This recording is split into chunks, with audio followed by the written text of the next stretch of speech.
Good morning and good afternoon to those of you outside the Washington area. My name is Suzanne Maloney and I'm Vice President and Director of Foreign Policy at Brookings. It is a real pleasure to welcome you to our discussion today, focusing on how Europe fits into the Biden administration's foreign policy agenda in an era of changing global priorities. This is, of course, a very timely and important topic. Upon entering office, the Biden administration expressed a recommitment to the transatlantic relationship and an interest in re-engaging with European allies. And as we kick off this event today, President Biden is currently in the UK participating in the G7 Leaders Summit. However, while President Biden reassured European partners that America is back, the administration's top priority is driving the recovery from the pandemic, and its guiding foreign policy strategy focuses on the American middle class, competition with China, and other geopolitical challengers. This leaves US priorities in Europe and the substance of cooperation with key allies uncertain. Furthermore, with democracy on the defense around the globe and illiberal leaders continuing to violate international norms, the fundamental challenge of how the United States and Europe will organize effectively around shared democratic values, human rights, open societies, and the rule of law in engaging autocracies like China and Russia remains a key question. Our discussion today will examine these and other questions about the future of transatlantic cooperation and shifting global priorities. And we're fortunate to have such a distinguished group of speakers here today, together with our Brookings colleagues, to offer insight and perspective. First, we'll be joined by CEO and President of the International Rescue Committee, David Miliband, for a keynote conversation on impunity and how accountability can be promoted and reinforced across the globe. Then we'll be joined by experts from both the United States and Europe for two outstanding panel discussions. First, on the Biden administration's approach to Europe, and second, on geoeconomics and the implications of the foreign policy for the middle class for transatlantic relations. In organizing this event, we're extremely grateful for the support of the Robert Bosch Stiftung.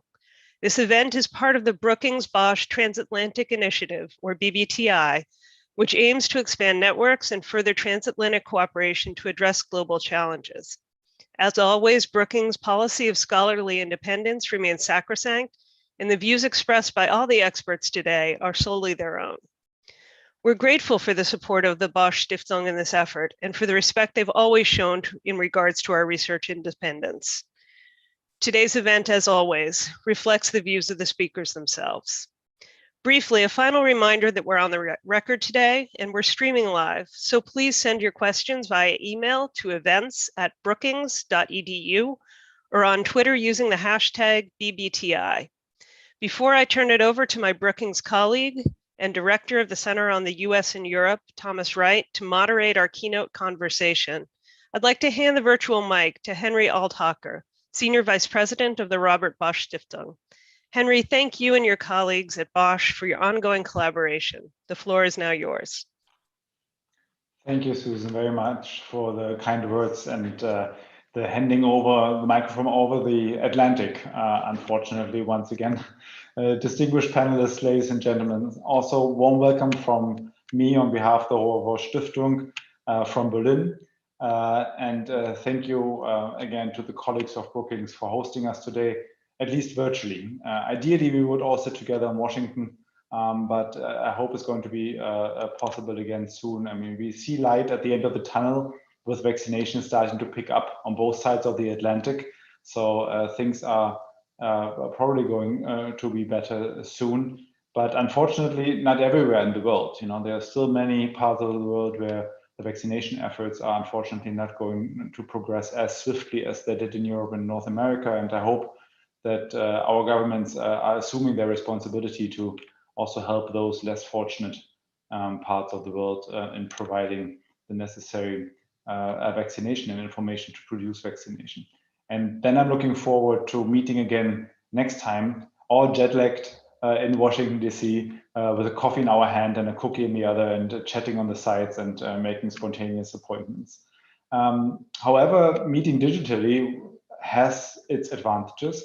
And one of them is that we are reaching far more people than we could squeeze in any room, either in Berlin or in Washington, and that we are reaching also the diversity of our group. And We're having speakers today from both sides of the Atlantic. Some of them, I venture, wouldn't have been able to come to Washington, like Franziska Brandner, who's obviously in the middle of her election campaign on this side, but also in the audience. And I'm very much looking forward to having this diverse and vivid discussion, which is going to be widened in scope and diversity through virtual hosting.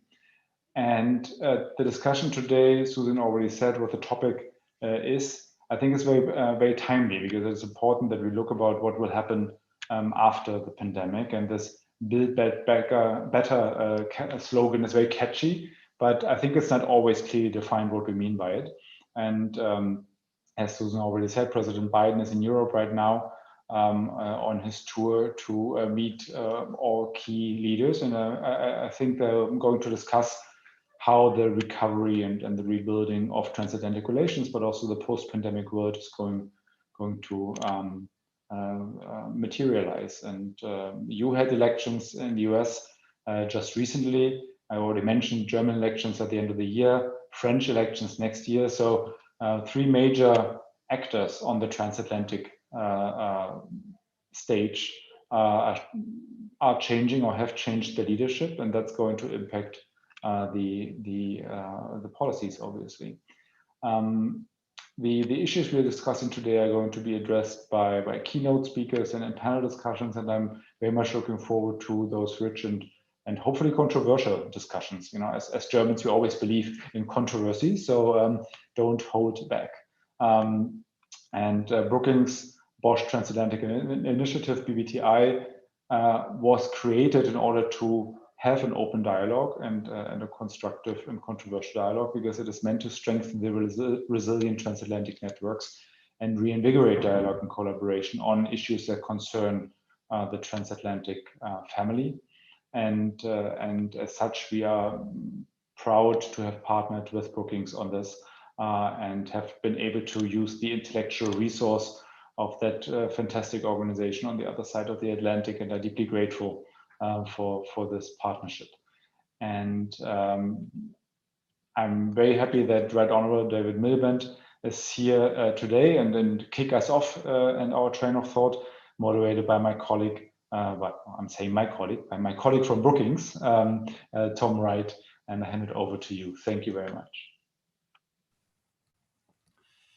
Henry, thank you so much, and thank you to the Robert Bosch Stiftung for your continued support and partnership. I've lost count of what number in terms of the convening this is, and I'm looking forward very much to being back in person, hopefully in Berlin in the fall. But it's a real pleasure to be here and to kick off today's proceedings. And as Suzanne and Henry mentioned, we start off with a keynote conversation with David Miliband. And David is the president and CEO of the International Rescue Committee. Previously, he served as the Foreign Secretary in the UK and a member of Parliament in the House of Commons. He is also, and I think this is particularly important, given everything that's happening at the moment, he is also a member of the Independent Panel for Pandemic Preparedness and Response, which is established by the Director General of the World Health Organization last year. And of course, that is a very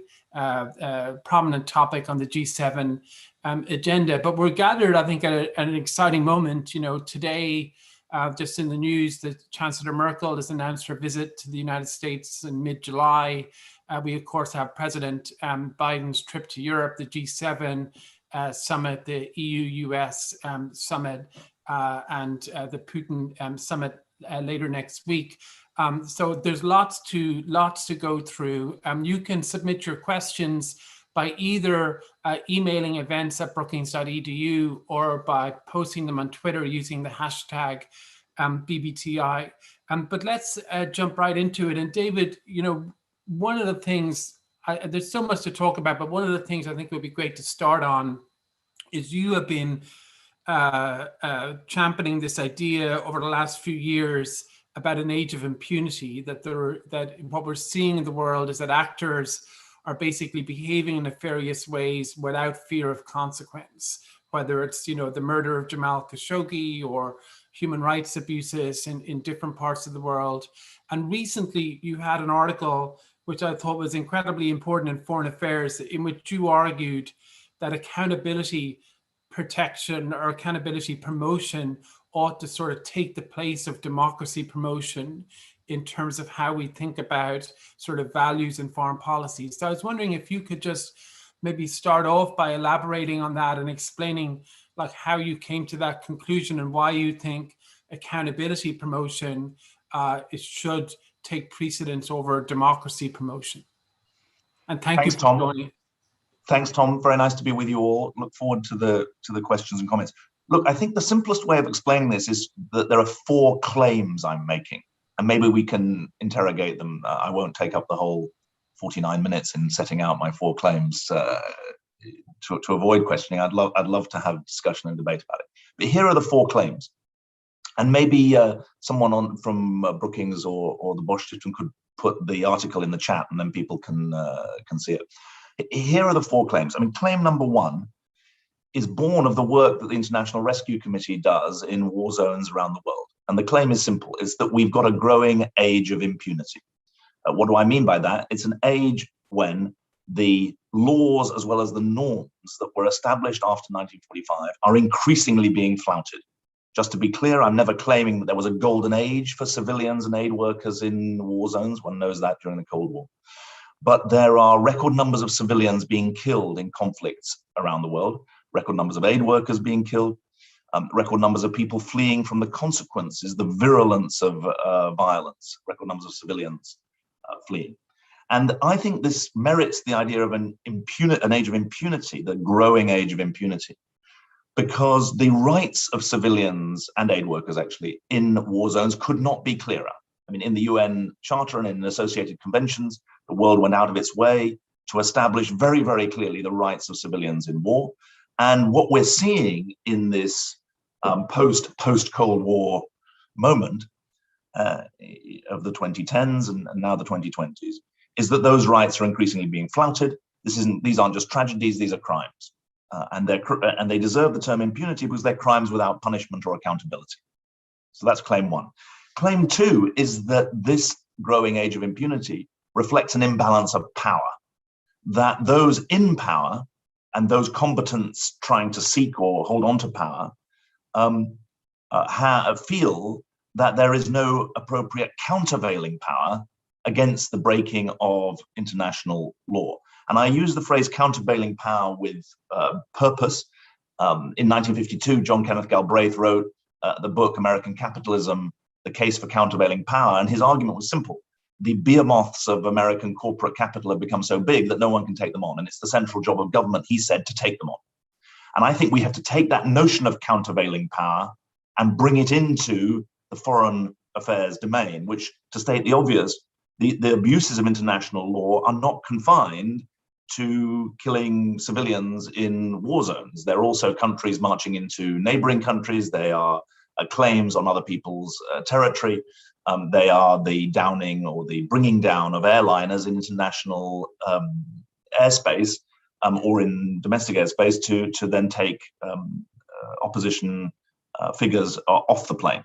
That's happened recently in Belarus. But claim 2 is that we should understand this age of impunity as a question of power and above all imbalance of power. Claim 3 is that countervailing power can't simply come from government. There's a lot of talk about the G7, but my central case is that while governments are essential to this, governments alone are not enough. This is going to take civil society mobilization. It's going to take private capital as well. Private power as well has got to be part of this.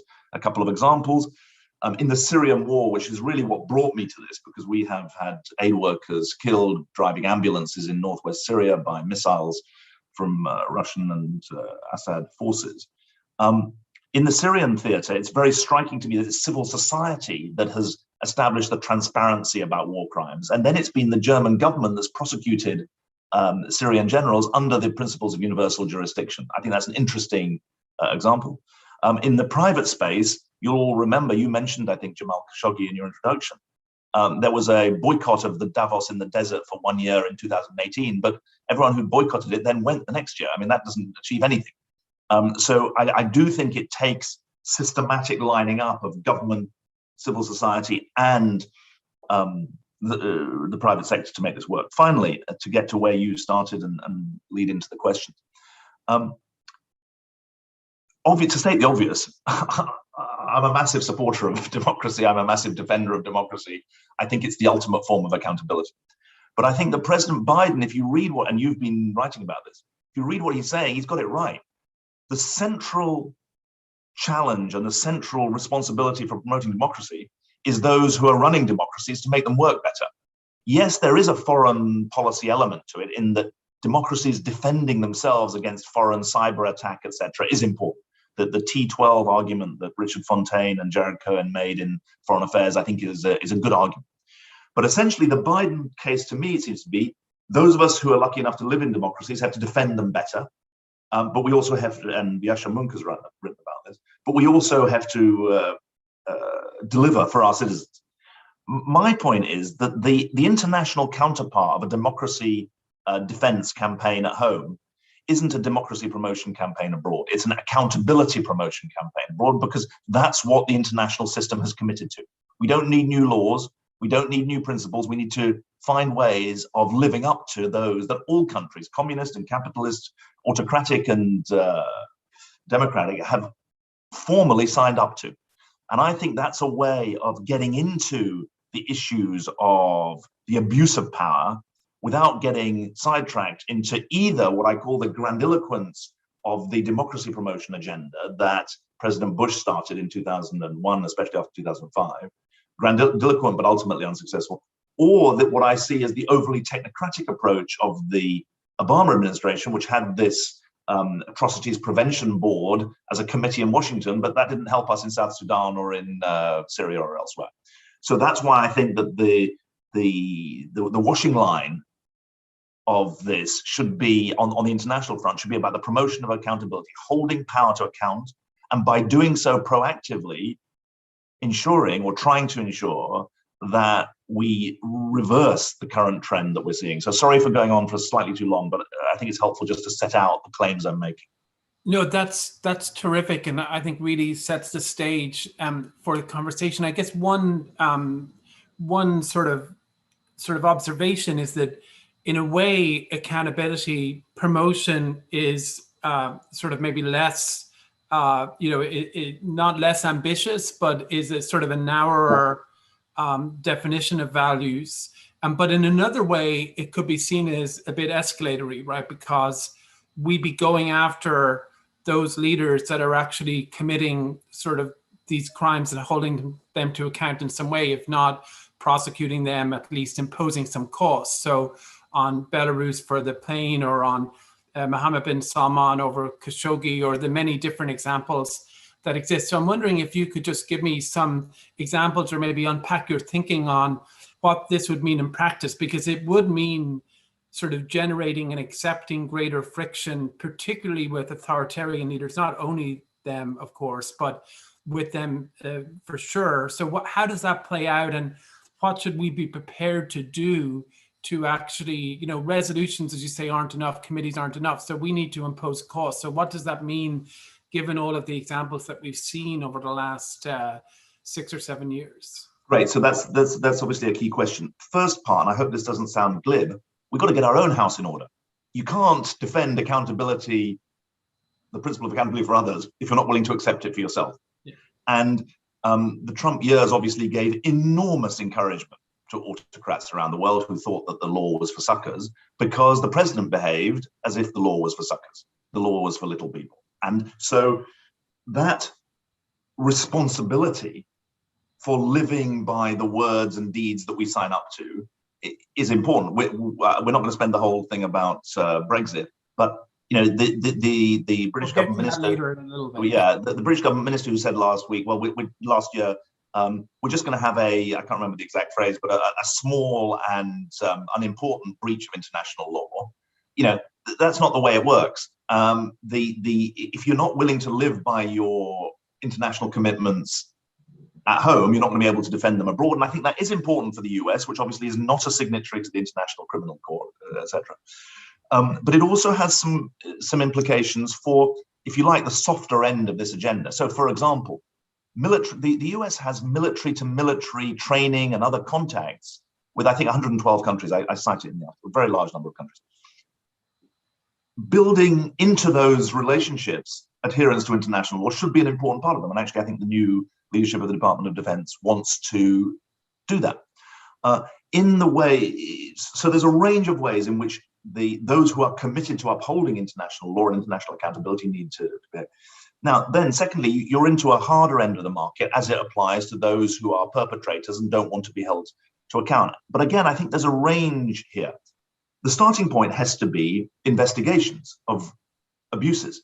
Now, the UN system has not been able to pursue abuses in the Syrian theater in the main. There was a very limited study of the bombing of hospitals that has supposedly been deconflicted under the UN deconfliction system. But one reason that the Russians were able to wield their veto over those kind of investigations is that over the last few years, the P3, the West, have not put that much value or imposed that much cost on that attempt to block investigations. So in my mind, if you're going to defend accountability, the first thing you have to do is find out what goes on.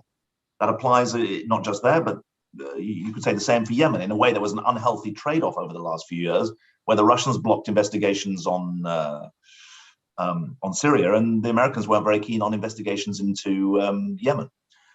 You go from investigations to then, when you find things out, where's the delivery chain? Where's the chain of command? Who should be held responsible? What are the different ways that you can hold people responsible? I think the Magnitsky sanctions are an interesting model in this, and the Biden administration has shown itself more willing to use it. There's a range of geopolitical clubs that have different suasion. And so I plead very guilty to if the question is, have you yet figured out all the different ways in which this could work? The answer is no. But if the question is, are there many more ways to change the calculus than are currently being used, because this is either seen as a problem that's too big to get hold of, or that it's seen as something where the autocrats won't listen to anyone? I don't believe that's right. I think there's many more tools available than are currently being used. Right. That's super helpful. Thank you. In discussions with sort of European allies, but also with sort of the private sector, sometimes there's a nervousness, and you mentioned it about the Davos in the desert piece, about viewing relations with some autocratic powers too, ideologically, and so there's a desire sometimes to make a point and then to move on, and that sort of happened with Saudi Arabia, but also arguably with the EU sanctions on China for Xinjiang. They sanctioned a few individuals and hoped to move on, and were somewhat surprised then when China made it a larger issue. I'm just wondering, how do you sort of see the reaction both amongst sort of America's allies, particularly in Europe, with this idea, compared to some of the more sort of competitions, the systems language we hear from the Biden administration, but also from the private sector? I mean, would they be willing, do you think, to go along with this in a sustained and durable way, rather than it just being a response at a fleeting moment in time to whatever the most recent outrage is?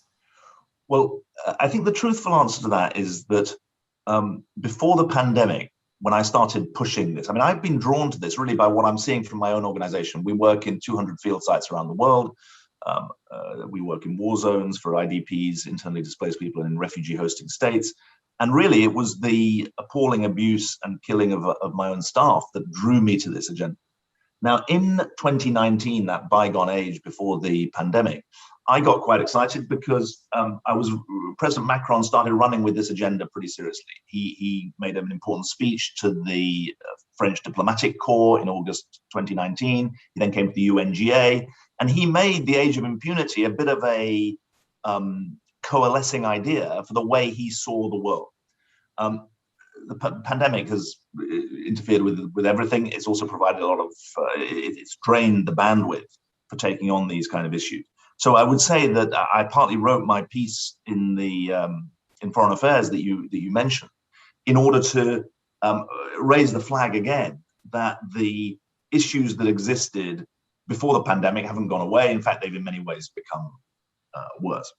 I think that the definitions are really important. I've been quite careful to focus in saying the greatest rights for civilians are established in war zones.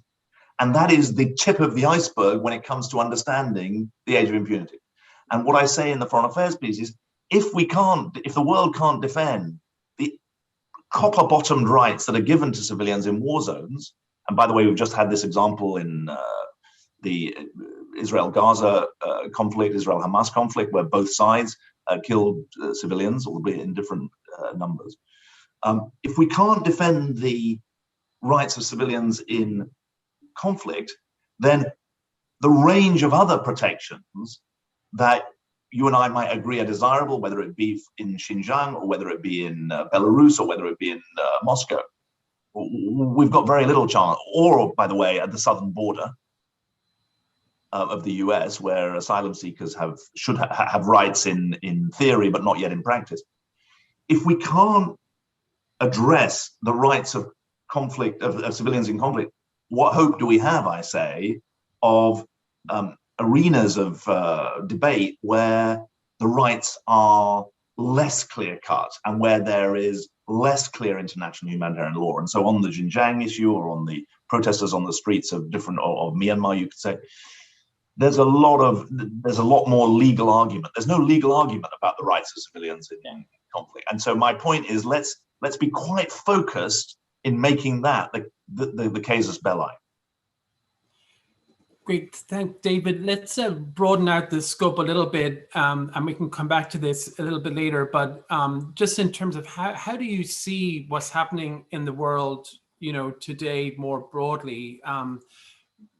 I wrote the other day that I think where President Biden is headed is sort of seeing the world as a competition of governance systems between democracy and autocracy. He speaks about that a lot, particularly vis-a-vis China. But there is a sense, whether or not that's true, that the international order that you had when you were foreign secretary, that we've grown used to over the last quarter century, imperfect as it was, but the sense that countries were generally committed to a very loose sort of set of principles and used to violate them, but generally speaking, that was the organizing principle, that order has sort of come apart, and we are seeing sort of different systems, emerge. How do you see it, and what do you think what trajectory are we on, and what's our agency over trying to sort of shape that? And is it possible to get back to a single sort of rules-based order where the major powers, agree maybe on the protection of civilians or another basic principles?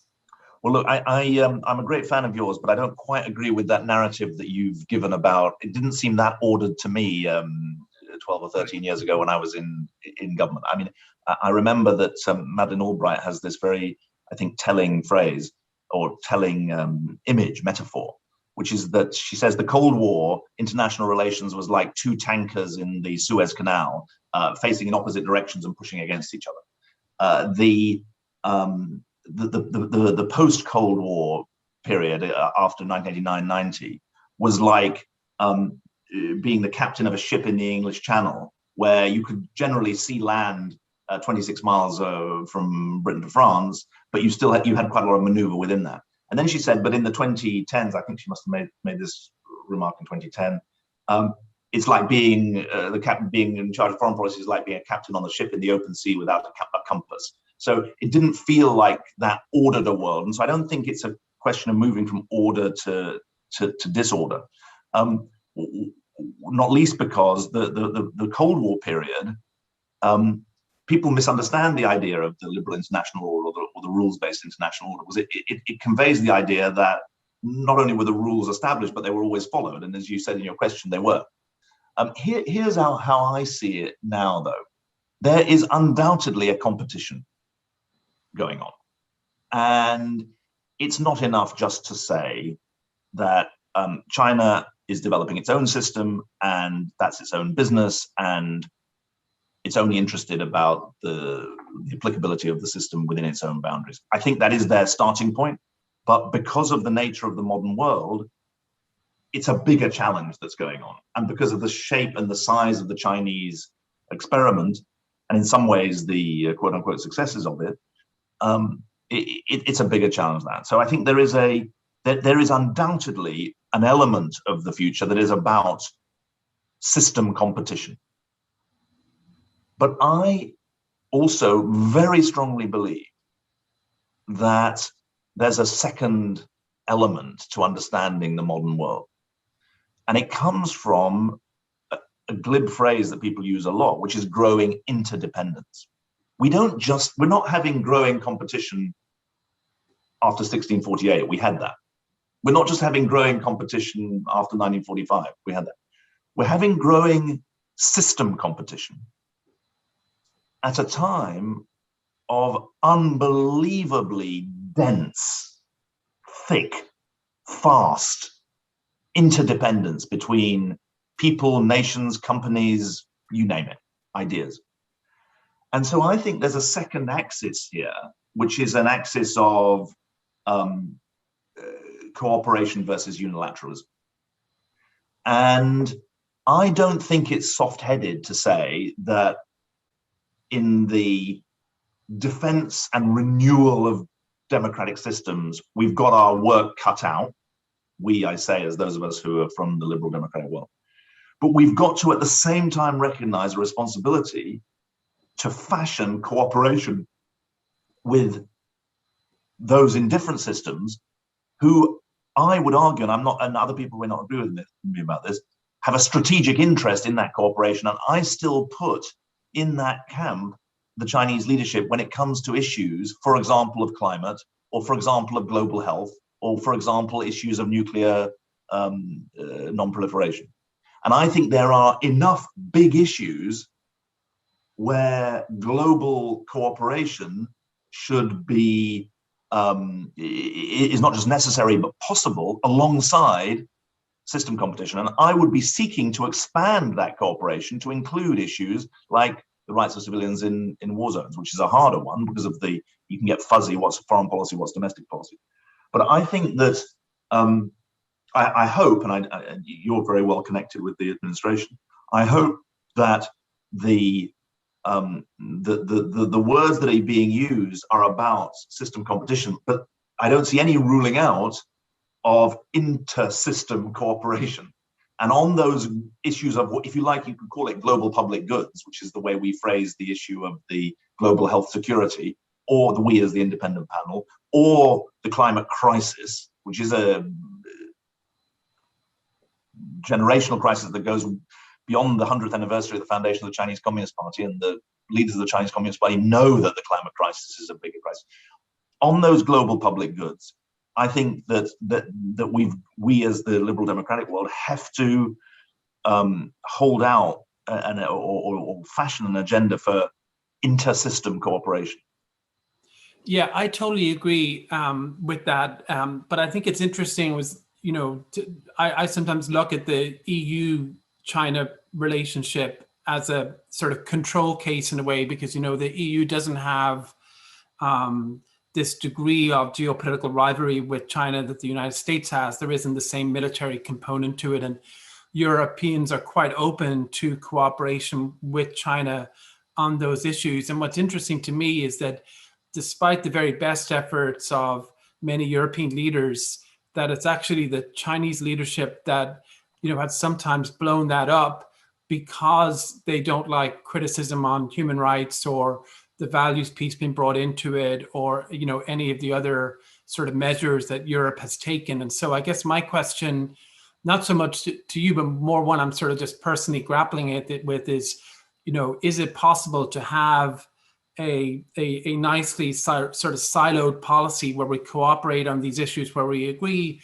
we compete on the issues where we don't, or is the messiness of politics just going to result in spillover that makes that complicated? But I'd love you to react to that, but also just, I think this is a good segue to your role on the pandemic panel, because— Let me just follow that though. Let me just answer that, because I think that, I actually think that's a simple question, not a hard question. And it's simple because yes, it's going to be messy, and yes, there's going to be spillover. And the question is, the hard question is, how do you stop the messiness and the spillover making the essential cooperation? You know, just to give you an example, last time I was in Beijing, which was just before the crisis, the pandemic, quite a senior person said to me, look, what do you think about the risk of AI-driven nuclear warfare? Shouldn't we be having nuclear accidents? Shouldn't we be having cooperation to stop our machines declaring war on each other? And you know, they're not blind to the risks that are posed from outside to them. And so I think it's not the test shouldn't be, if I may say so, can we have a neat and simple, you know, somewhere here's competition, here's cooperation. And maybe the EU document in 2019 gave a slightly simplistic view of, you know, we're a rival here, we're a partner there, and we're cooperating here. But I think that the hard question is how to make sure that the messiness doesn't corrode the trust and the systems that are essential for the management of this global commons, which Anthony Giddens used the phrase in 1999, the runaway world, and he was ahead of his time. I mean, the danger now is that we have a runaway world on climate or a runaway world on pandemics, and we can't catch up.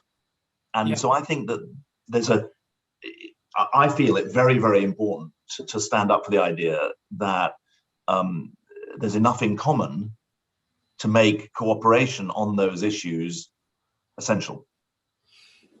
Yeah, no, moving, David, just, I think still on that topic, but just moving to the pandemic. I mean, there are two questions that really come up on this. One is the democratic sort of US, European, Asian democracy response. And we'll get to that in a minute, I think. And the G7 is obviously poised to make some big announcements over the weekend. But the other piece, which I'd like to start with, is sort of the China piece, you know, because after SARS, you know, there were all these reforms in China. There was a lot of cooperation that seemed to be fairly successful.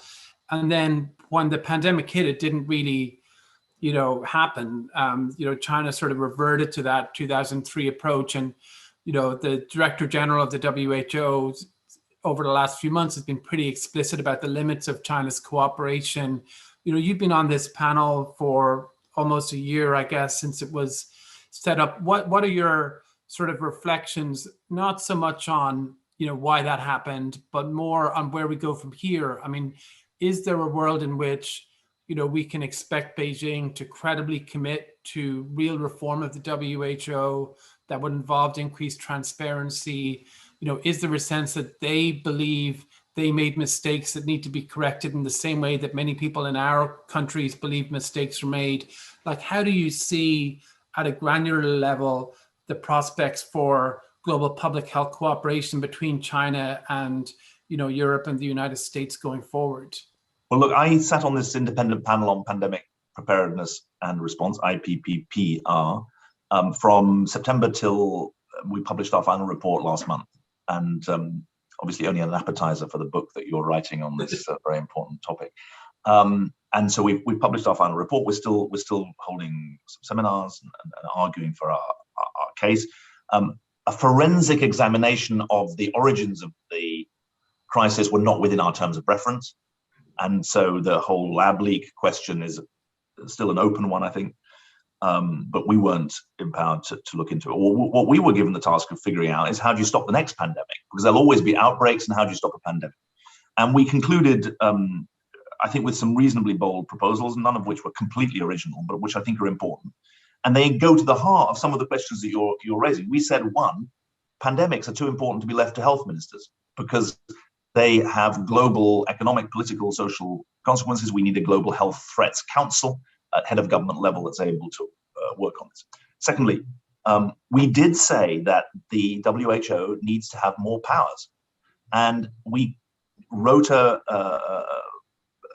manifesto, effectively, for the WHO to have similar investigation powers, just to take that as an example, as the IAEA has on the nuclear front.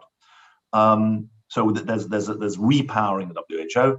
We also think there's a really important finance side of this, that the underinvestment in preparedness and the slow response once the pandemic was declared turned this into the crisis, the $20-30 trillion crisis that we've got at the moment. Now, I can only report to you two things of any fact that speak to your question, because obviously I read the China Watchers and you read the China Watchers, but all of them say there's a lot of mystery. Number one, we did have a very senior Chinese representative on our panel, and he signed up to the proposals that we made. Professor Zhong is the leader of the Chinese vaccine effort. He was the professor who got to the heart of SARS and MERS and led that response. He signed up to the proposals that we made. Secondly, at the World Health Assembly last month, where the report was presented, the official Chinese response was to actually be supportive of the proposals that we made. Now, I'm not naive. It's a long way. There's a lot of negotiation, but those who want to say, look, you can't work with these people, that makes that's too easy. And so I think the question is, how much premium do we put on it? How does the US feel about the World Health Organization having investigation powers, no notice investigation powers, which the IAEA has? So I think, physician heal thyself, but also let's try it. We won't know until we push it. Yeah, and maybe, it doesn't preclude either, also working more with like-minded countries in parallel, right? So trying the reform track. One thing I know you feel sort of strongly about is I think I've heard you say before that we're not in a post-pandemic world, that the pandemic still rages. Great questions of inequity or great issues of inequity may come up now because there's been so much progress. Could you just talk a little bit about obviously there's a big announcement on the way at the G7, which is very positive, but what do you think really democratic governments need to be doing in the next few years to ensure that we get to a post-pandemic world? Well, first of all, let's be stark about this. We're winning the race between vaccines and variants in the rich world, and we're losing the race in the poor world. That's the blunt truth. 1 in 100 Africans have got a vaccination. The India situation, and we're all taking massive risk now because the danger of a more transmissible, more virulent mutation is very, very real. And at the moment, it's more likely that the disease will burn out by infecting hundreds of millions, if not billions of people, than by hundreds of millions or billions of people getting vaccinated. And that's essentially what needs to be turned around. And I talk about redistribution of vaccines, production of vaccines in poorer countries, but also distribution of vaccines. Because we have at the moment a situation where COVAX is sending vaccines to capital cities, but then there aren't the distribution chains to get shots into arms. And so I think the distribution needs as much attention as the redistribution. Otherwise, we're going to end up with warehouses of rotting vaccines. So there is a vaccination piece to this that is big, and it needs to be bold. The president's announcement yesterday, 500 million vaccines, is excellent. And it will tie you over to the production phase, because that voluntary licensing, technology transfer, query the business of the waivers, the IP waivers, people have different views about that. Through next year, the IMF says the world could vaccinate 40% of the world by December the 31st. Well, let's go for that. You need redistribution and you need distribution for that. But by 2022, especially when you're into boosters in this part of the world, we're going to need production capacity as well as distribution capacity in poorer parts of the world. There's a second thing that I think is very important. I'm so upset about the inadequacy of the prevention and preparedness work. We're still begging for the basics in helping the people that we serve not get the disease. And the basics are about the masks, the hand washing. The basics are about the public communication. The basics are then about the therapeutics for those who get the disease. So there's a great danger that victory is declared in the rich world before the battle has even been joined properly in the poorer parts of the world. And I mean, obviously the British aid decision reduction fits into this sense of pain about the situation's faced. But I think if the G7 are going to stand for anything, they need to be bold on this, and they need to recognize this is a really important point, and I'll let you get on with your next question. If the vaccine And if the COVID issue is only reduced to an overseas development issue, if all the funding has to come out of overseas development, we're going to get nowhere. We're robbing Peter to pay Paul. This is a global public good that needs investment from mainstream funding. Otherwise, it's not going to have the quantum or the effectiveness that's needed. Yeah, I couldn't agree more. I mean, I think it's really an inflection point about the type of world we want to live in. You know, is it a forget the geopolitics, but is it one world in which people can travel and work and trade and invest and be educated, or, you know, is it 2 or 3 tiers in which parts of the world are quote unquote not safe, and so it's just much harder to get there or to do anything? And I think that will be decided basically in the next sort of 12 to 18 months. And I think you're totally right. If it's development assistance and if it's a foreign aid thing, it totally sort of misses the point. So I very much hope that is taken up. David, you know, you were obviously foreign secretary in the UK. So, you know, the president is in the UK at the moment for the G7, but also for meetings with the prime minister. And yesterday, you know, was interesting. There was the new Atlantic Charter, which they signed, but there was also issues around the Northern Ireland Protocol that popped up. Maybe you could address that, and also just what do you see as the prospects for US-UK relations after Brexit, and does the US have a role in sort of trying to figure out what the new equilibrium is in Europe between the UK and EU? Well, I hope you don't think I'm a bit narky to jump on this, but in the same way that I'm skeptical about post-pandemic, I'm very skeptical about post-Brexit. And you know, Brexit is a process, not an event. As I think you've written that, so I'm quoting you. We're going to be negotiating Brexit for a long time, and if we carry on the way we are, we're going to be negotiating it for a very, very long time. Because essentially there's a form of denialism going on, it seems to me, in parts of the UK system about what we signed up to and why we signed up to it. And it's a point of sadness to me that the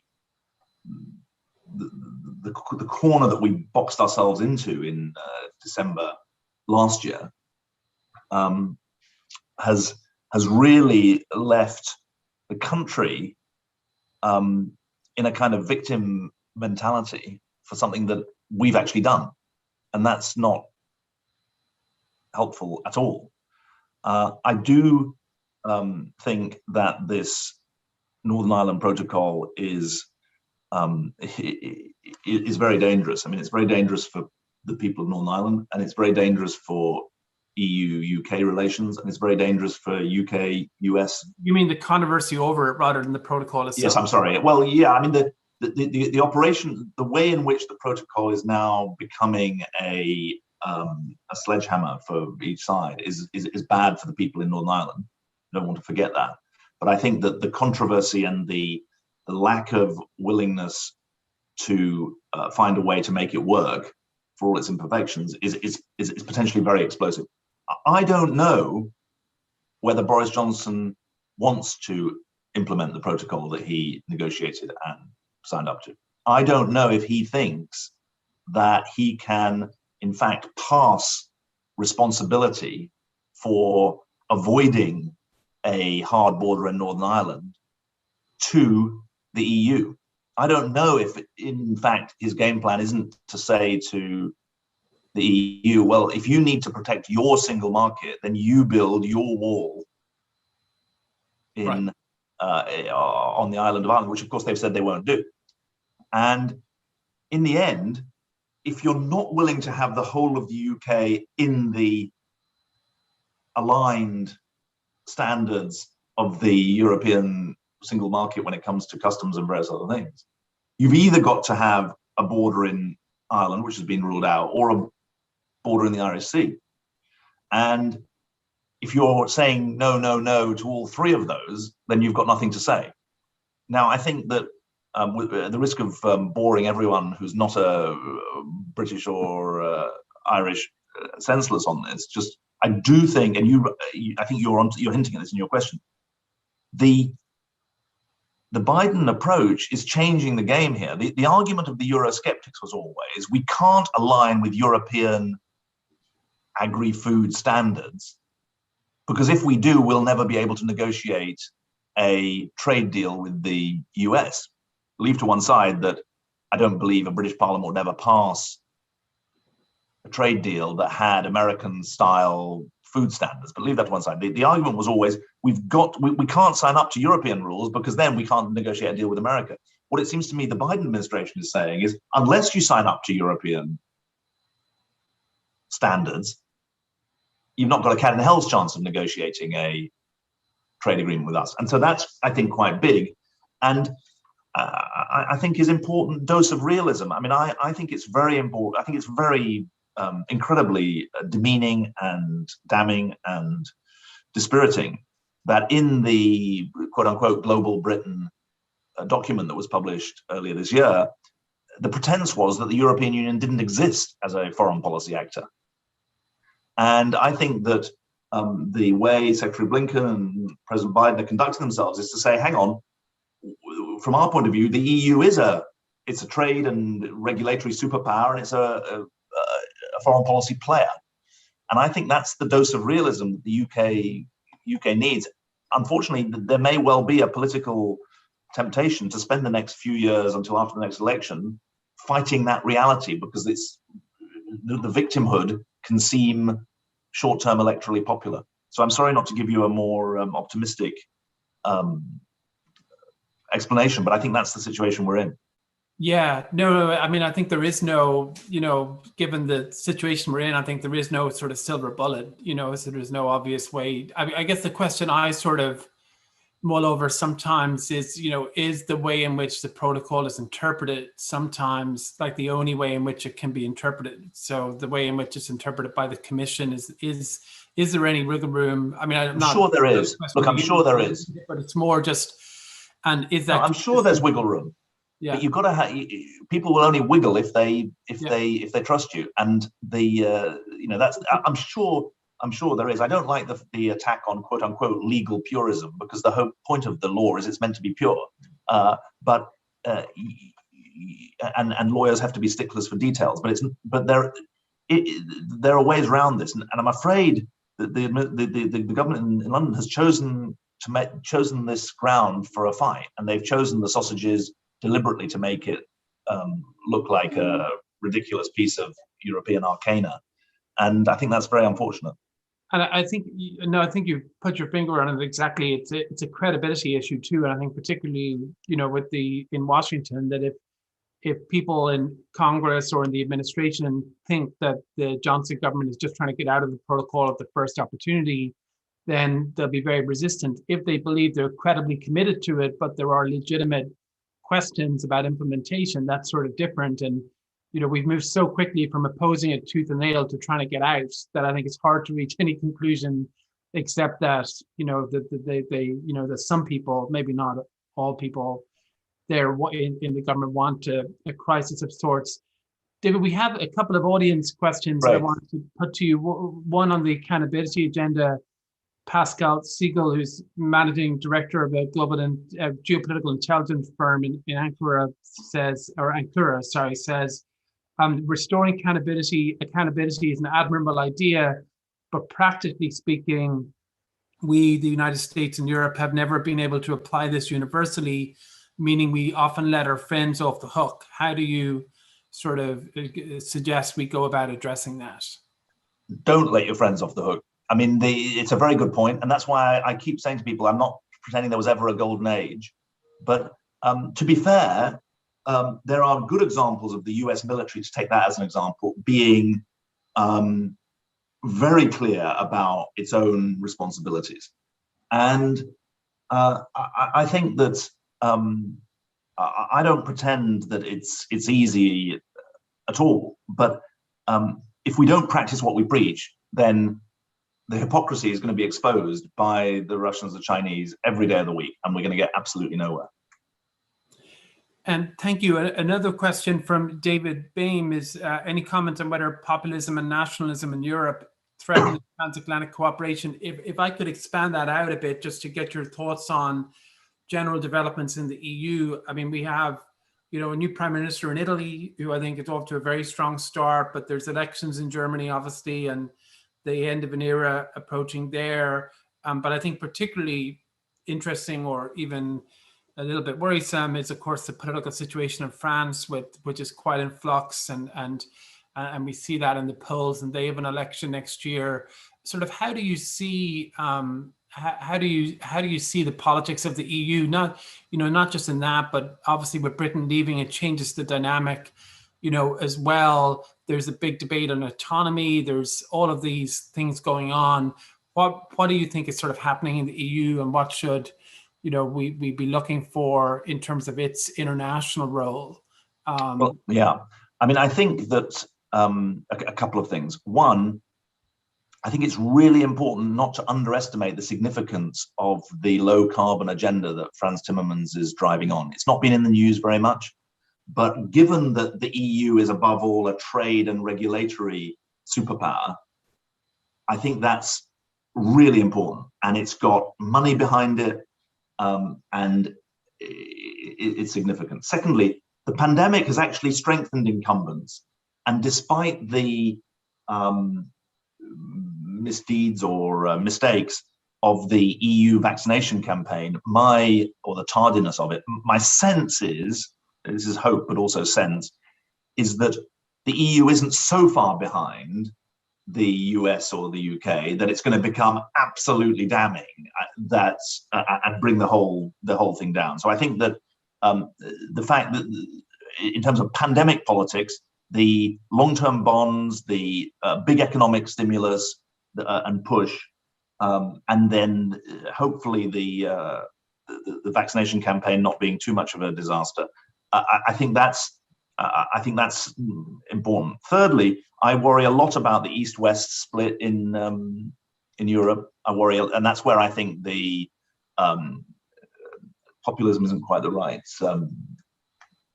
way of putting it, but the nativist or the autocratic tendencies that you're seeing in East-West, as a divide East-West, is very serious. And Poland, Hungary, etc. There's a whole separate debate to be had about that. Although I think it's very interesting that those countries don't yet want to hold the EU to ransom, and that it's too valuable for them. Obviously, the elections that are coming, there's always elections going on in the EU, and we'll have to see how that plays out. But I think that if I was advising the EU at the moment, I'd be really emphasizing two things. One, make the Green Deal better than anyone else's. Make it the regulatory standard setter. I think that's really, really important. And then secondly, come to the table with the US to play in the system competition game in a way that is strengthening of our own systems, rather than seeking confrontation for the sake of confrontation. I think that's important. David, we have a couple of more minutes, actually, just because the next panel is a little bit just a minute or two behind, if that's okay. But I'd like to ask you about. The only thing is, I've got parents. I've got sort of parents meetings at 10 o'clock, so I've got to. Okay, we'll I'm on a slightly tight timetable. I think. Just give you one last reflection just on climate. You just mentioned, with the COP26 in Glasgow. Any sort of closing thoughts on that? How that fits in? Well, slightly, probably not in a minute. I mean, I actually, if we'd been having this conversation on January the 20th when President Biden came in, I'd have been saying my hope for the period from January to June is that on health and on climate, there is EU, US, Chinese alignment. Now, it's taken longer to get the EU and the US together, but I thought it was interesting that there's an important EU-US summit in this Biden trip. And I really hope they focus on getting ducks in a row for this climate, for the climate conference, but also beyond, because it's got so much potential it's got so much potential to be a unifier. and it's got a potential to unify globally, but also I'm very struck by how the Biden administration is turning the green agenda into a green jobs agenda here. It's turning it into an equality agenda, and I think that's very significant indeed. Yeah. And so my big learning from the time when I was Environment Secretary is that the climate crisis and the inequality crisis, both nationally and globally, you have to see them. Until you align them, you can't make progress on it. Yeah.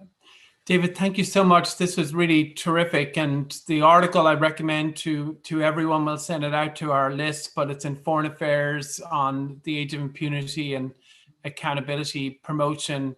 But it's great speaking with you, and thanks. Thanks ever so much. Thank you. All right. Take care, everyone. Thank you. Bye. Great. So I think we now transition to our first panel of the day with Jeremy Shapiro chairing.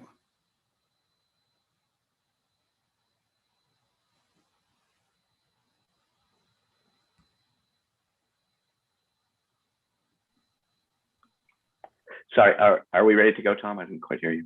Yeah, I think you're ready to go, Jeremy. Yeah. Oh, okay. Thanks. Thanks everybody for joining.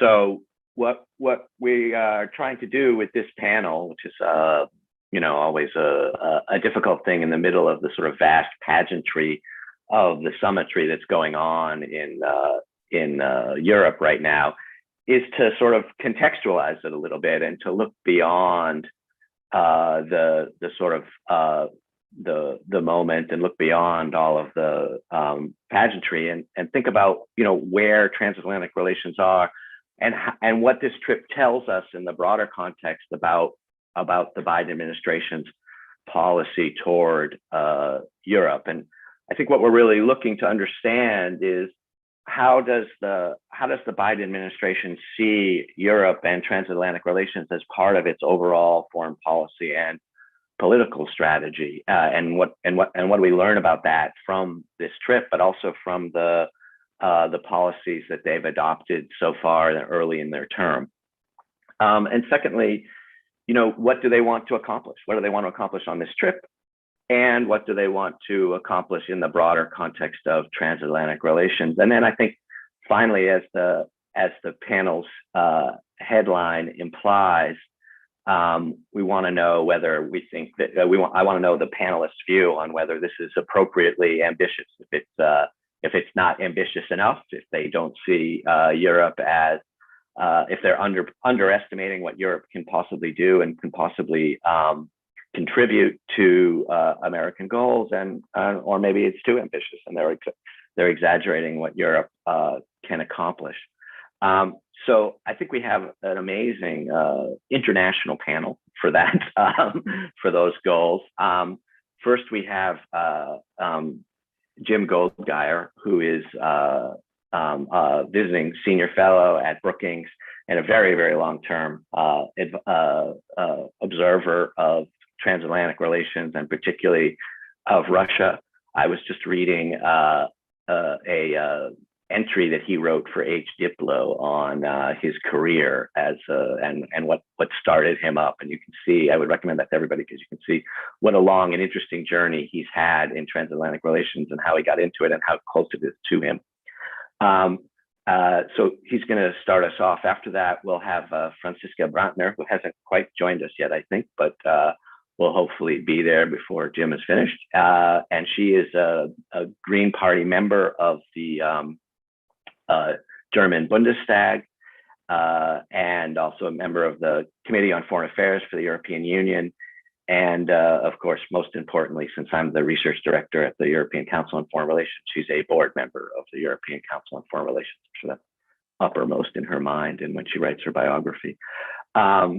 And then finally, we'll have the French view from Celia Billin, who is a visiting fellow at the Center on the U.S. and Europe at Brookings and a former member of the policy planning staff of the French Ministry of Foreign Affairs. The French are always the stinkers in this, so she's going to tell us why they're not. And so I really look forward to what you're doing, to what the panelists will tell us. After they're done, I will either abuse the authority of the chair to ask difficult and unpleasant questions, or if you, the audience, are sufficiently good at asking your own difficult and unpleasant questions, I'll just pass those on because I'd rather hear from you. And I think there is a mechanism for that in the chat. So Jim, without further ado, I will let you take it away.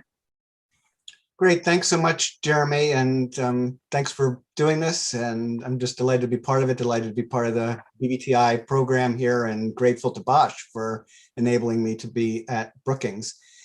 I mean, it is quite an interesting trip, and I would say it's a trip with many paradoxes to it, because here we have the president's first overseas trip. It's to Europe, so Europe must be really important to him. He's meeting with Putin, so Russia must be really important to this administration. And the paradox is that Europe and Russia are not really at the center of the Biden administration foreign policy agenda. And it's further paradoxical because of the president's deep background and affinity for the transatlantic relationship. I think we could argue it's the deepest since President George H.W. Bush. And I think we can see this if we consider sort of what's going on today with this situation 30 years ago when the Cold War ended. When the Cold War ended, US foreign policy was centered on Europe and Russia. Policy toward Europe and Russia was about Europe and Russia. The United States was hugely ambitious at the end of the Cold War with respect to Europe and Russia. It wanted to help build a Europe whole and free. It wanted to build a new relationship with Russia. At the State Department, your former bureau, Jeremy, EUR, the European Bureau, at the end of the Cold War, EUR was the power regional bureau in the State Department. Folks who worked on Europe and Russia were the backbone of the bureaucracy, and those were the issues that had the cachet for foreign service careers. Okay, fast forward to today. If you look at the NSC, for example, the center of gravity is clearly the Indo-Pacific. That's where the muscle mass is. That's where the focus is. And as Jeremy's written, there's very little ambition today in this administration when it comes to Europe. And the US policy toward Europe and Russia is not about them. It's about China, like everything else in this administration. Will Europe get on board with the tough American approach to Beijing? I think it depends on where we look. On human rights, we should expect it. Europe's, very concerned about human rights situation within China and Hong Kong as well. On economic and technology issues, maybe we will see more convergence, but it's a lot harder, particularly since China is the EU's biggest trading partner. And then when it comes to Russia, President Biden's been repeating the mantra, stable and predictable. He wants stable and predictable. And by that, he means boring. He wants things quiet with respect to Russia so that he can focus on China. The problem is, with respect to Russia, is that Putin is predictably unpredictable. He wants to keep poking and disrupting the West. That's going to continue as his popularity in Russia continues to decline. After all, who better to blame for Russia's economic stagnation than the United States and the West? And he will come to Geneva next week prepared to air his many grievances. And while both sides want to pursue cooperation on strategic stability and arms control, and that is, of course, extremely important in the world, Biden will want to show that he's tough by making clear to Putin that Russia and Putin will pay a price for continuing to interfere in American elections. So that will be a change in tone from Putin's encounters with President Biden's predecessor. And just the last point I would just say on the US-Russia relationship is that previous post-Cold War presidents came into office with high hopes for what they could accomplish with Russia, and they were inevitably disappointed. And at least this time, the disappointment is already baked into the equation from the start. Thanks, Jim. Let me just follow up with a quick sort of question that I think your presentation sort of leads to. Europe maybe is not the central front in the struggle against China, but as the Biden administration has said many, many times, allies are key. Europe, particularly in a global ideological struggle, are particularly key allies. So what is it about the China struggle, or what is it about Europe that implies that it's not that this downgrades it in importance because the focus is on China? Yeah, I mean, it's a great point, and I think it's really, I mean, again, sort of comparing it to 30 years ago, you know, there were goals the United States had in Europe and with Russia, and you know, I mean, at this point, the relations with Europe as allies, I think they are clearly important to President Biden. He's quite rightly argued that the United States having allies puts it at advantage with respect to countries like China and Russia that don't have allies. I mean, it's a big thing for the United States. It enhances American power, the ability to accomplish things in the world. But so there really are a means, you know, I think viewing that as a means to that end is the way that they seem to be looking at it. And I would argue that the challenge is, in my view, the United States effort to rebalance its foreign policy toward the Indo-Pacific is very natural. And I would argue presidents since Bill Clinton have been trying to do it. And they've been distracted from that effort because of events in Europe and, you know, the broader Middle East. And I think what we've seen from this administration is, okay, we're not going to get distracted from this. We are going to keep our focus on the Indo-Pacific. And to do that, they need a stronger Europe. I mean, if they want to focus on the Indo-Pacific, then what they need is a Europe with the kind of strategic capability to better manage affairs in Eastern Europe, in the broader Middle East. And so they have a huge stake in Europe's success and in Europe's ability to demonstrate greater capabilities. It's not clear so far whether or not they believe that could actually come to pass. And of course, we have two fantastic Europeans on this panel who could say more about their views from Europe as to whether or not that's what Europe aspires to. Thanks, Jim. And Franziska Brandner has joined us, I think, just in time. And lest you were worried that her tardiness was a reflection of a change in German practice under a Green government, that's not the case. We had some technical issues, so we apologize for that, Franziska. I'm not sure how much of what went before you heard, but what we're trying to understand is the sort of larger context of transatlantic relations behind this trip, and what the administration is trying to accomplish in transatlantic relations, and whether you think it is too ambitious or not ambitious enough. So over to you. Yeah, many thanks for having me, and sorry for the delay. You know, I think the agenda is certainly not too ambitious. I think it's right that President Biden comes with an ambitious agenda. We as Greens have rather been a bit upset that he gave up on Nord Stream 2 and thought that he would be tougher or remain tougher on this, because we have been also fighting this project for years now in Germany. Believe it doesn't serve European transatlantic interests, climate interests, you name it. But you know, I think coming here and showing that we have a partner again is very important. Tackling the joint challenges, China, Russia, climate, and the recovery of our economies after the pandemic, and as well the international health crisis we still have with the pandemic. I think these are all the right issues. And I just hope that the European side will be ambitious enough to catch up to Mr. Biden's ambitions. That's rather my worry, not that he is too ambitious. It's that, we're not ambitious enough, or in the middle of an election campaign and don't do anything. And that's rather my worry.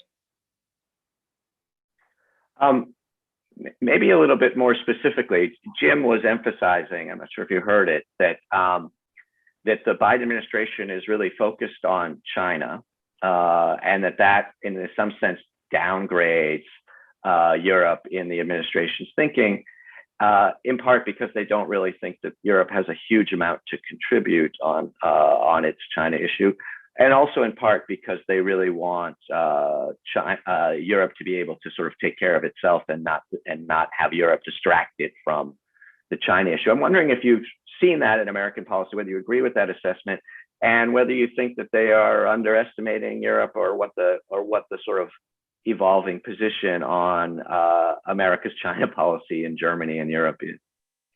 On the general shift to Asia, Jim already said that this is nothing new with President Biden, but has been quite a long established agenda of former presidents as well, which is understandable. And we Europeans really should finally get our act together, that we can take care of our security in our neighborhood. So there, Jeremy, I've been fighting for more European strategic sovereignty so that we can take really finally on that challenge. I think it's high time. When it comes to China, I think, that Europe has a role to play. And I think that we should coordinate with the US. We have many mutual interests. They're not always the same. They're not identical. But of course, we have the mutual values that we stand on. And I think that is where we should start and cooperate. Let me be precise. For example, 5G. We have still European players. So I think, it's our European interest to protect these actors. I know the Americans are now trying to set on software, breaking in with Open RAN with their own companies. There I would say it's our European interest to protect our own companies, make them stronger, get into software 6G. But we have the joint interest of keeping Huawei out. So this is where we join up interests. But there, for example, I would say we have European strong actors. Let's protect them and let's further develop them. Thanks. I'm wondering, just maybe to sort of preview some of the questions before we go to Celia. Obviously, there is a German election later this year, and it is the end of a yeah, you probably heard about that. It's the end of apparently the end of a long Merkel era. I know that the election hasn't happened, but do you see that after the election there can be an evolution in this approach? How do you see that election changing the approach? Just having the election pass, changing the approach to transatlantic relations, particularly to cooperation with the United States over China in Germany? I thought about this coming now to our meeting, because today there was in all German major a one-page ad with I thought it's a very populist attack on our leader, and it's financed by the Initiative for New Social Market Economy. It's financed by the car industry, more or less. It's a major blow, it's a major attack on us. It's and I think it's Annalena has said several times that for her in the future, German foreign and security interests won't be equal to German car export interests. And probably this is what we get in return. It's a very hard attack back. I'm like, so we'll see. It still remains that Germany tries to do a foreign policy that is economically completely driven by a few actors, or if we finally will manage to define a joint European and transatlantic security agenda, under which we then also have to subsume sometimes some economic interests. And it will be hard, I tell you. So we'll see where we'll end up in September, but it won't be easy. All right. Well, I won't ask you to predict the future any more than that. That was a pretty unfair question, but I appreciate you handling it. Celia, I'd love to get a French perspective on this. I mean, it seems as if France has been asking the United States to do less in Europe since about the 1960s. And arguably, if you listen to Jim, they finally have an administration that agrees with them, or at least is willing to follow up on that agreement. But maybe not. But I'm wondering, does France see it this way? Are they glad or happy about it? Do you think the French government would prefer Biden to be more or less ambitious in Europe, or is it about right? Well, thanks for that question. I will try to reflect a little bit on what France might want. The beauty of it is that we just have to listen to President Macron. President Macron yesterday gave a 2-hour press conference ahead of G7, NATO, US-EU summit, in which he detailed every single policy that France will push, which is both extremely useful and also quite puzzling because it's not as if he was giving a simple political message, but an enormous amount of information, which sometimes can dilute actually what is the political message. And within this big amount of information, people noticed that there was at least some distance taken from the feeling that everybody feels in Europe, which is a big feeling of relief that America is back, that Joe Biden is president, that you reunite with a constructive, productive America. And even though the French completely share the sentiments, because they actually do need a productive, constructive America for working together in the Sahel, they do need it for working together on defense, on COVID, on climate, on whatever else is a top priority for both countries. There is also the feeling that, America declares that it's back, even though without really paying attention to the fact that Europeans, and France in particular, I must say, carried the mantle of this multilateralism in the sort of desert years that were the Trump administration. So basically, there's little recognition, I find, in the Biden administration for this sort of moment in time.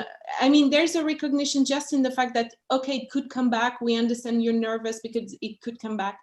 But I think, a simple thank you could help for not dropping the ball on the climate accord and continuing to work on China, on Iran for keeping alive the JCPOA, however difficult that has proven to be, on at least continuing to push forward a strong multilateralist oriented agenda in several directions, including during COVID. Including launching ACT-A and COVAX and all the other initiatives that now the US is more than happy to join, and to actually, coming with the US's strength and the American power, and is coming in and sort of overwhelming with its power. And it's not to be petty, but of course you will find this reaction among Europeans that, well, then what does it mean for maybe the more modest effort we pushed, but efforts that were costly politically? It could have been much easier at the time to just rally around the nationalistic agenda of Donald Trump, and that they didn't do. So you could see a bit of that in yesterday's press conference. And the question is, how do we move on from there? And part of the criticism is of the administration, but is that Europeans and Americans feel that they share so much in terms of with this administration, in terms of analysis of the global challenges on climate, on China, on COVID, on an Indo-Pacific strategy, on disinformation, on Russia, and there's just, you name it. There's just so much things that, Americans and Europeans can work on together. What is clear is that Europeans feel impatient, and maybe it's unfair because actually this is a new administration just coming in after 4 years of Trump, which has been highly disruptive to the policymaking system in the US. So you just need to give them time. But at the same time, the first decision that have been taken demonstrate, and Jeremy, we can come back on this, an idea that maybe this administration continues with the unilateral decisions without cooperating enough with allies. Maybe this administration continues to be focused inwards and not so much coordinating with allies, even though it claims to. And so there's this moment, and we can come back to it, of hesitation. Is it just impatience on part of the Europeans? They just want this to be more productive more quickly? Or is this a larger trend that maybe will be defined in years to come with this administration? Thanks, Celia. I wanted to ask you though about French leadership in Europe. It seems to me that the French are making a sort of case that Europe needs to stand up to itself, that American assistance is important, but they are on a variety of issues either distracted or not quite on the same European page, and that Europe needs to have its own voice, which is a traditional French opinion. But when I go around Europe, I find that that actually that assessment of the United States is reasonably well shared, but it contrasts, but it sort of competes with an assessment of France, which isn't that different, which is a France that doesn't compete. So for example, doesn't consult.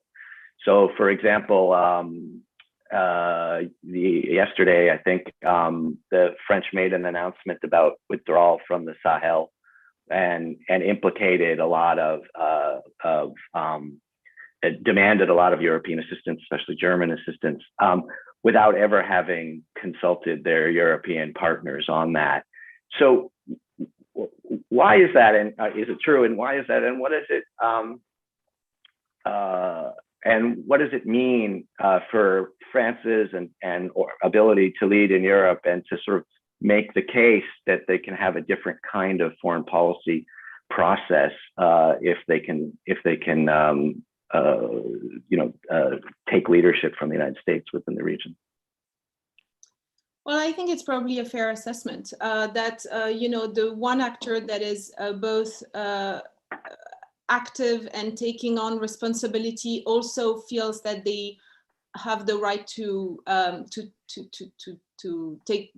decide, basically, and also decide for others, and sometimes doesn't pay attention enough to the contribution of allies and partners, however small compared to their own, but crucial. And yes, I think it's a fair assessment. If that's, I personally haven't talked to European leaders or officials on whether or not the Sahel decision might have taken them aback, and I wouldn't be able to give you an opinion on this. But yes, repeatedly, French willingness to push issues on strategic autonomy, to encourage Europeans to share responsibility and to share the burden of security in the Mediterranean, in Africa, in Northern Africa, has often felt as arm wrestling with European partners, and I think it has only increased under the leadership of President Macron, who's both very eloquent, likes to give speeches, likes to initiate a lot of not only summits and take the lead on climate, on security, on reforming the European Union, and at the same time when you and I know this has created resentments in European leadership, but as much as with the US, at the same time, once France is more quiet and is not taking the leadership, then you hear Europeans saying, well, what's going on with France? Why are they taking the lead on this? So you do have the same sort of paradoxical situation where I do believe the criticism is valid, and I do sort of also understand the impulse of the one that's leading on this. What's really important in the next year is that both with a change of leadership in Germany, that is announced because of Merkel leaving the political scene and a potential re-election or defeat of Emmanuel Macron and change of leadership in France. You have a moment where the Franco-German couple, as we call it, needs to continue being able to work together, however rocky will the political year ahead be. And I think it's more than ever important that France does not advance in isolation and then be caught up in this political movement and leave Germany alone out there, which is why the American leadership will be crucial, but also other European leaders, Italy in particular, will be crucial over the next year in order for the moment, the continuation of the strengthening of the European Union to not just be left to the political disputes in both countries. Yeah, leadership, it turns out, is a lonely place. I guess we can all sympathize with that. Franziska, did you want to come in on this, on the sort of German-French relationship on the Sahel? Yeah, thank you. Because, Celia, I think it is true. Germany is sending quite a number of troops, and France de facto is making the policy decision making. And there has been complaints about this in Germany quite a lot. And I think, we shouldn't complain. We should just also play hard balls, to be frank. I think then if you send troops, then you have a say over the policy as well. And we have been, as Greens, criticizing Paris or Macron and before governments, it's actually a long tradition, for being way too soft on Bamako and the elites there and not implementing the peace agreement. And that, the UN, Guterres made a plea saying, this is going very wrong in Mali, please change policies. Nothing really changed. And at that point, I would have said, as Germany, okay, if you're not ready to change, everybody says it's going the wrong direction, we're going to withdraw. Good luck. And I think we're totally lacking this. And last week, when you had the second coup, Merkel wasn't saying anything. And I was like, come on, this is not acceptable. Like, you have to say something. You also have to have your own policy. So I think, we as Greens, at least, really would like to have a more active policy also, and challenging some of the classical long-standing French policies on some of the countries in sub-Saharan Africa, etc., also North Africa. It won't always be easy, but I think actually, if you look at Mali, the French policy has been quite a disaster. You can't say it's a success. So, it can't harm to have a more critical eye on it. Okay, I appreciate all the self-criticism. That's very helpful. I had one sort of, before we go to, there's a bunch of audience questions sort of piling up, but before we go to those, I had sort of one question I think that can apply to all of you. And it's really, it's about, the United States, which is where I am.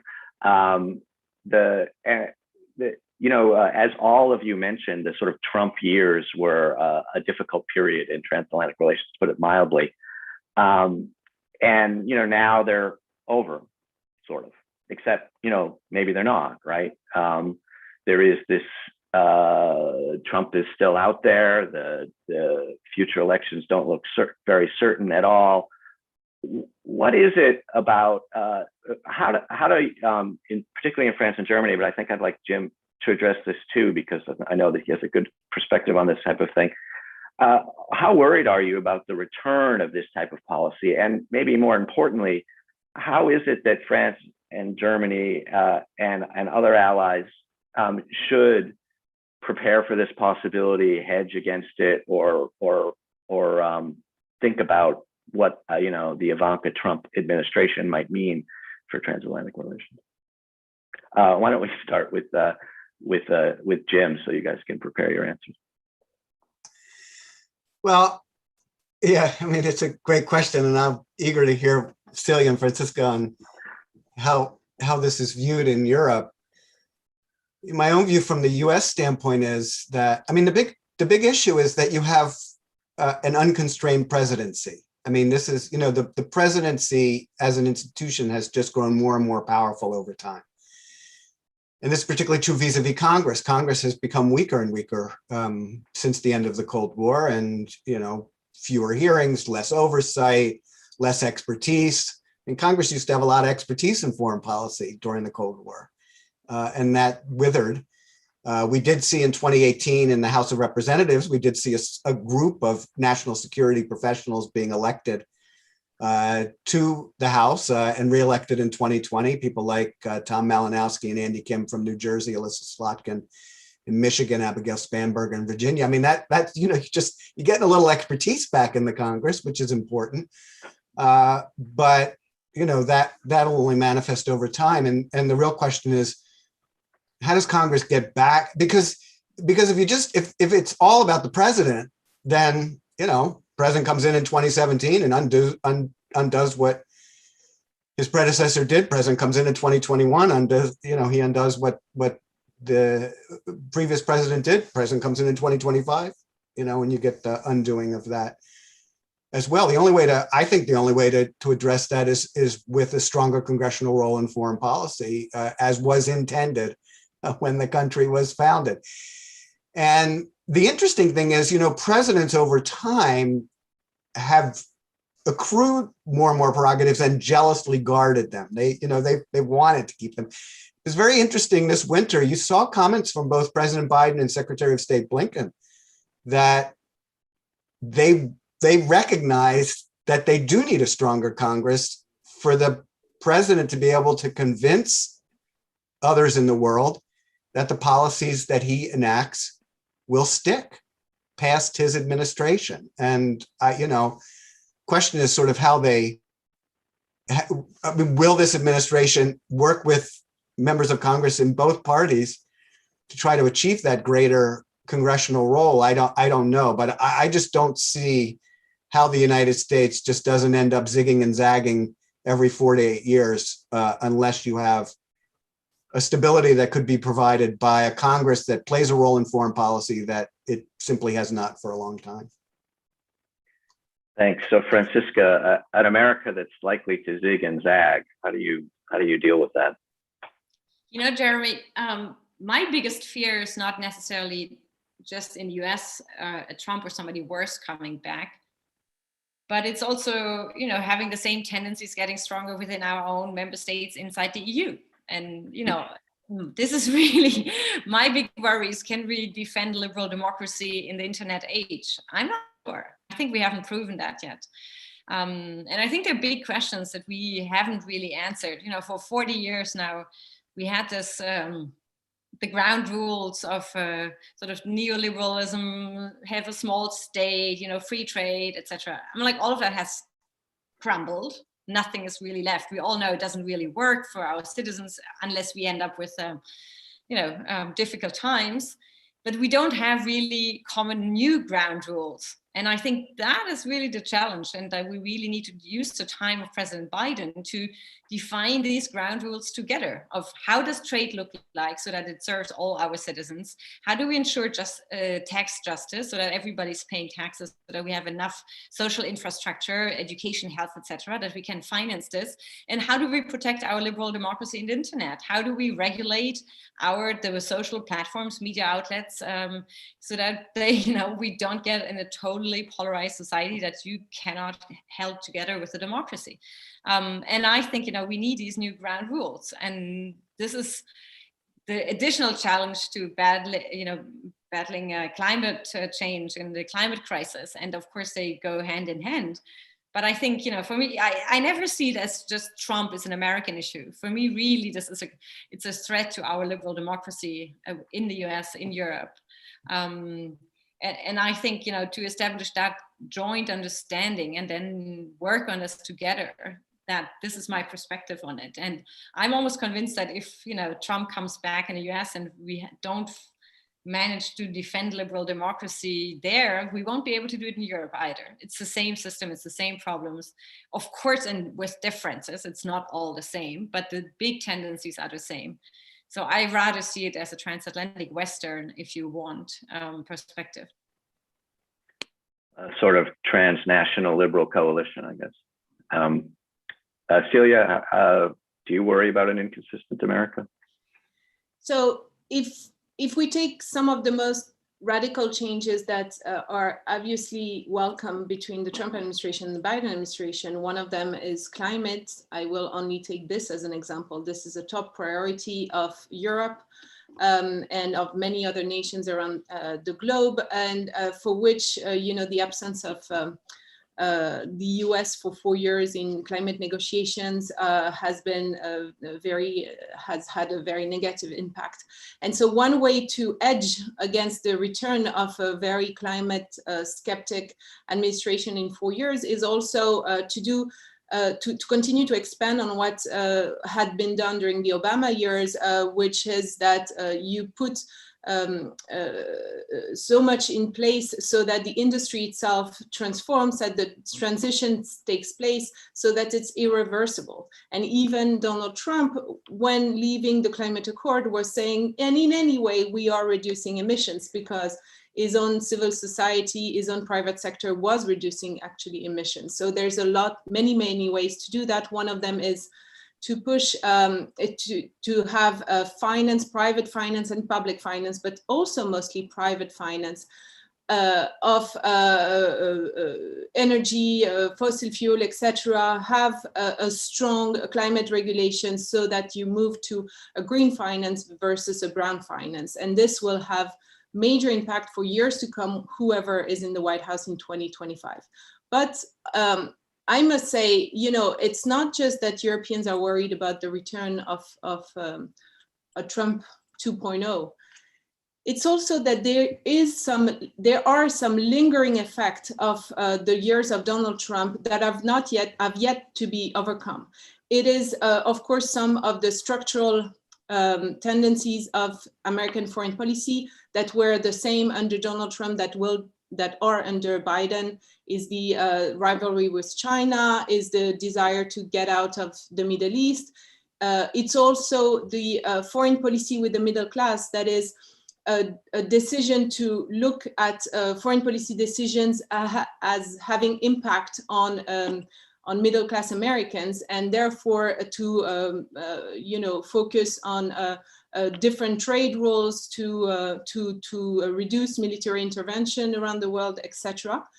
And there are actually a few lingering decisions from the Trump administration, some on trade with tariffs on steel and aluminum that are still in place and that this administration is keeping. And another one is the travel ban between the US and Europe. And I care about this issue as well, which is a decision that was taken under the Trump administration at a moment, to be fair, that many other nations around the world were taking similar decisions of banning travel, but that is lingering. And at the moment when Biden is doing a whole European tour, Europeans still can't get to the United States, and European under visa situations in the US still are unable to travel back and forth for a very, very strict consular regime that prevent them to do that.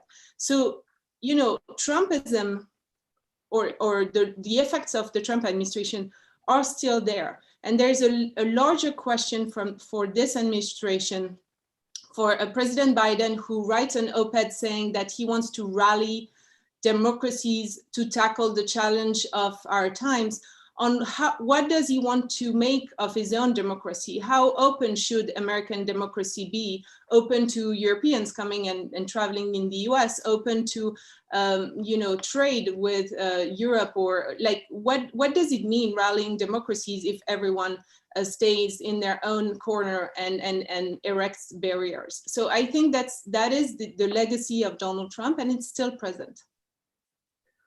That guy never goes away. Thanks. I wanted to. I had a lot more to ask, but I've been dominating it a little bit too much, and I want to go to the audience questions. And there's a couple of questions about something that Franziska mentioned in her presentation, Nord Stream 2, which has been probably the sort of dominant geopolitical issue in the early part of the Biden administration with Europe. And particularly, there's one from Carolina Hurd from the National Defense University and from Jack Miner of the State Department. And what they're looking to understand is what are the implications of what Biden did on Nord Stream 2, which was roughly speaking to sanction all the Russians involved, but not sanction any of the Germans involved. Slightly more complicated than that, but I think that's a decent summary. And following up on that, given that it's 95% complete or something, whatever that means for a pipeline, Putin has actually said that they're ready to fill it with gas. I'm not sure I would believe that, but it's probably fairly close. What can the Biden administration reasonably expect from the German government or anybody else in its effort to try to suspend construction and to try to stop this pipeline from coming online? And that might have, there might be some context there for the German election too that I'd be interested to hear about from Franziska. So Franziska, since you brought that up, and I know you have a couple of thoughts on the Nord Stream issue, maybe you could start us off. Yeah, thank you. I think it has taken pressure away from the German debate. That's clear. There was a lot of pressure in Germany about Nord Stream 2 in terms of taking that stumbling block away to restart the transatlantic relations, and also European cooperation on it. So I think pressure has been taken away. That's the effect it has. And I, on what can one still do? The thing with fossil infrastructure, unlike Nord Stream 2, is the largest fossil infrastructure project currently in Europe, unlike not EU, but really Europe. And we know that they are not built for 2 years, they're built for decades. And the EU has just decided, until 2050, Germany just said 2045, we will be out of CO2. So in a way, we already know today that we will have to bail out the investors of Nord Stream 2 one day or the other for them not to import any more gas. So in a way, it will become expensive at one point or the other in history anyways, if we are serious about climate protection. So the question is, do you stop them now, or do you pay even more in a couple of years down when you keep their, and raise their expectations that they can use that pipeline for gas? So we have calculations in terms of what would be more expensive for taxpayers. Stop it now, stop it later. Probably stopping it later will be more expensive and more detrimental to climate, to the climate, to our relationship with Ukraine, European partners, and the US. So it's a wrong picture to say, it's costless to keep it going on. So in a way, for us, we would have liked to keep the pressure on because we really think it's a wrong project. And we don't see any recompensation from Putin for being so nice. There were just, again, a number of German organizations that were outlawed in Russia. The Institute for Liberale Moderne, Institute for Liberal Modernity, etc. So, it's ongoing towards German organizations, and we don't have a cry on it at all in Germany. So, yeah, I think, I can see why Biden is doing this. He wants to move on to other issues. But, it will stick, that issue. It won't go away. At least it will not go. And also, the statement of Putin already now with the gas pipeline, not very promising.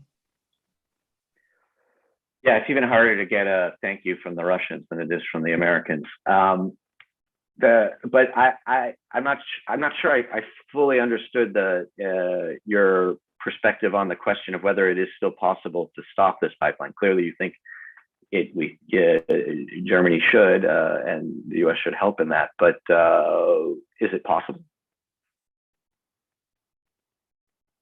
There's still a number of legal complaints going on, and so already this one issue where the courts still have to decide. We will see how that goes. And then, of course, there are licenses and they also have a European framework. We actually have doubts. Gazprom is really and really in accordance with the EU directive. Doubts on a legal basis, Nord Stream 2. And of course, you can also do it politically and you have to pay a price for it. And that's where my argument came in terms of paid very high, really high price now out of coal, which we for so many years, and now we pay them not. And we're just doing the with gas financing and political risk, but then to pay at one point for them to bring gas any longer to Europe and Germany. So in German, you have that saying, lieber ein Ende mit Schrecken als ein Schrecken ohne Ende, which sort of means, rather have a difficult ending than an end with, and then it continues difficulties. Thanks. Cecilia or Jim, do you want to come in on the Nord Stream question? Well, I just would make 2 points. One, I mean, I would just say it ties back into what I was saying earlier about where the administration wants to keep its focus. And, as Francisco was saying, I mean, the last thing they want to do is pick a fight with Germany this spring and have, that, be take away from the rest of their agenda. But it is also is important to think about, what this is going to mean for Ukraine and what it's going to mean for the West's policy toward Ukraine. Ukraine receives revenue from the transit fees from, being in the pipeline network. And so as it loses that revenue, will the West step up to make it up? Who will accept responsibility for that? And I mean, President Biden has had a, strong statements on behalf of Ukraine and support for its sovereignty and territorial integrity. And of course, we can expect that issue to come up next week in the meeting between President Biden and President Putin. But I think there was uncertainty among a lot of people. Would the administration, pick a fight with Germany over this? And they decided no, they weren't going to do that. What does that tell you about their overall priorities, do you think, or is it that reading too much into that question? Well, first of all, they have made very clear, in addition to sort of the China obsession, they talk about the foreign policy for the middle class. They want to show that the president is delivering for the middle class. So, just thinking about sort of what they want to come out of this weekend, and this, this set of meetings between now and next Wednesday when he meets with President Putin. They think they've already gotten a big win with the agreement among the G7 finance ministers that'll then work its way through elsewhere about the global corporate minimum tax, right? They can say, the president, has made it possible to, start making sure corporations pay their fair share. I assume that for all the leaders who are part of this, that's can be a helpful message. But certainly that's going to be a big thing they want to tout at the end of this meeting. We've talked about sort of this idea of being able to tout that the United States is back and it's a leader again, and working with its allies and working with its fellow democracies. And again, the meeting with Putin, which cuts a little against sort of what's been done on the Nord Stream issue, but they will want, coming out of that meeting, to have it, seen that President Biden was standing up for the United States, that he wasn't doing what his predecessor did and just letting Putin mess around in the US, that he stood tough and, explained to Putin that can't mess around in the United States. It's unacceptable. We'll punish Russia for it. And that includes both interference in American elections and, the multiple hackings that we see now on a regular basis. Yeah, I think Trump set a fairly low bar there. So as long as President Biden doesn't side with Putin over his own intelligence community, it'll be an improvement. There's another question from Martin Mimra of the Embassy of the Czech Republic. I hope I pronounced that right. Which is, I think, a sort of classic question that's been brought up many times in transatlantic relations, and we never really see it progress in this direction, even though it's a sort of obvious idea, which is, what do you think about a division of labor between Europe and the USA, where Europe takes responsibility for security on its eastern flank, assumedly supported by the United States, and the US for security in the Indo-Pacific, assumedly supported by Europe, and I guess the Middle East just goes up in flames. So, that's a bit glib, but I'd be interested in all your views about whether that division of labor is a good idea and whether it's possible, because you hear these kind of ideas a lot, but they never really seem to go anywhere. Celia, since you didn't answer the last question, maybe we can start with you. Well, partly the division of labor is a French idea as well, in the sense that when President Macron talks about strategic autonomy for Europe and talks about European defense and taking responsibility for its neighborhood, this is about also partly the division of labor, the idea that Europe would be responsible for what's happening in not only on its territory with regards to its main neighbors, and that it will take action. And France has always been willing to do that with more or less success or more or less coordination with allies, as Francesca pointed out.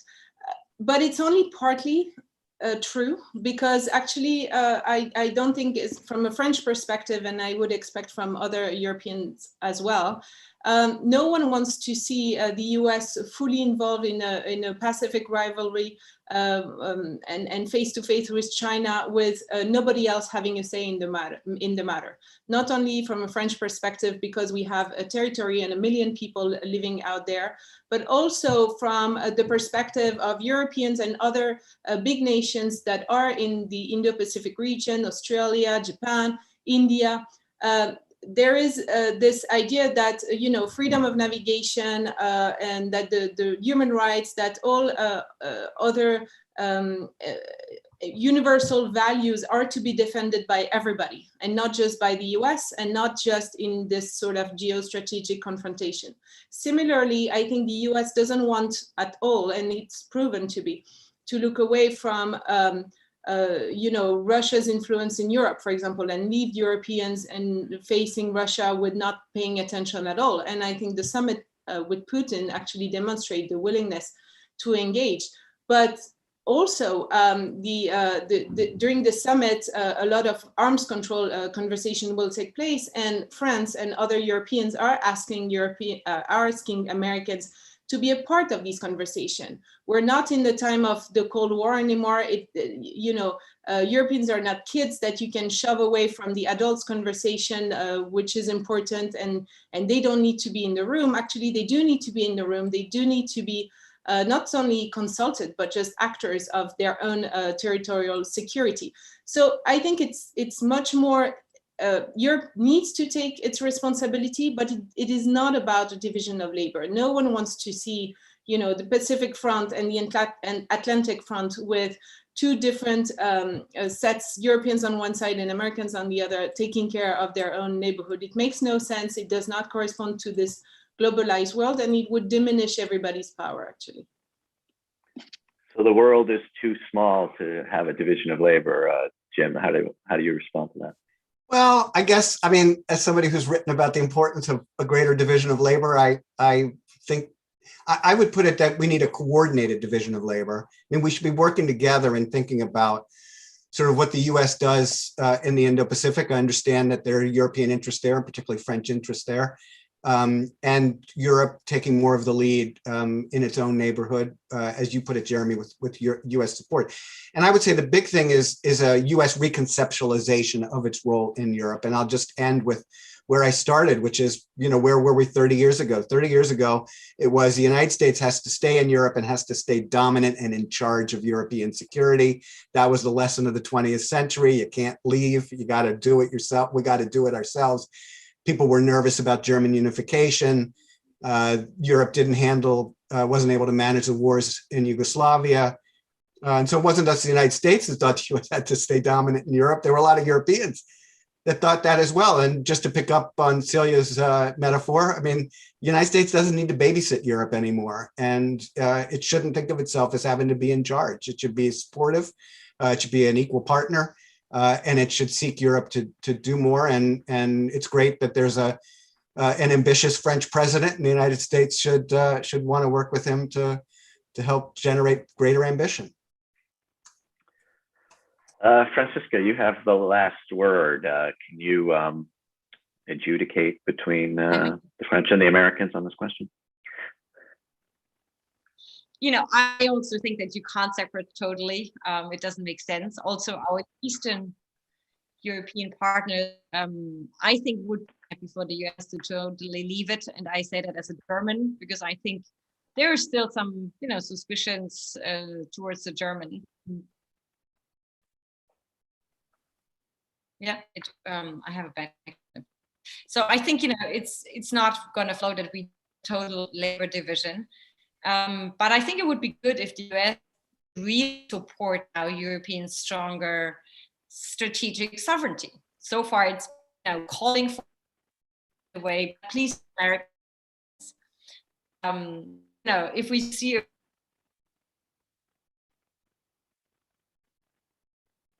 strategic sovereignty would be a change. We seem to be having a bit of a problem with the German infrastructure, and Franziska is a little bit in and out. Well, I think we're also out of time, and I think we've gotten the gist of what you said, although I really apologize to you, Franziska, for having to cut you off. I blame the internet. But I think, broadly speaking, we heard what you needed to say, and we had a really interesting panel.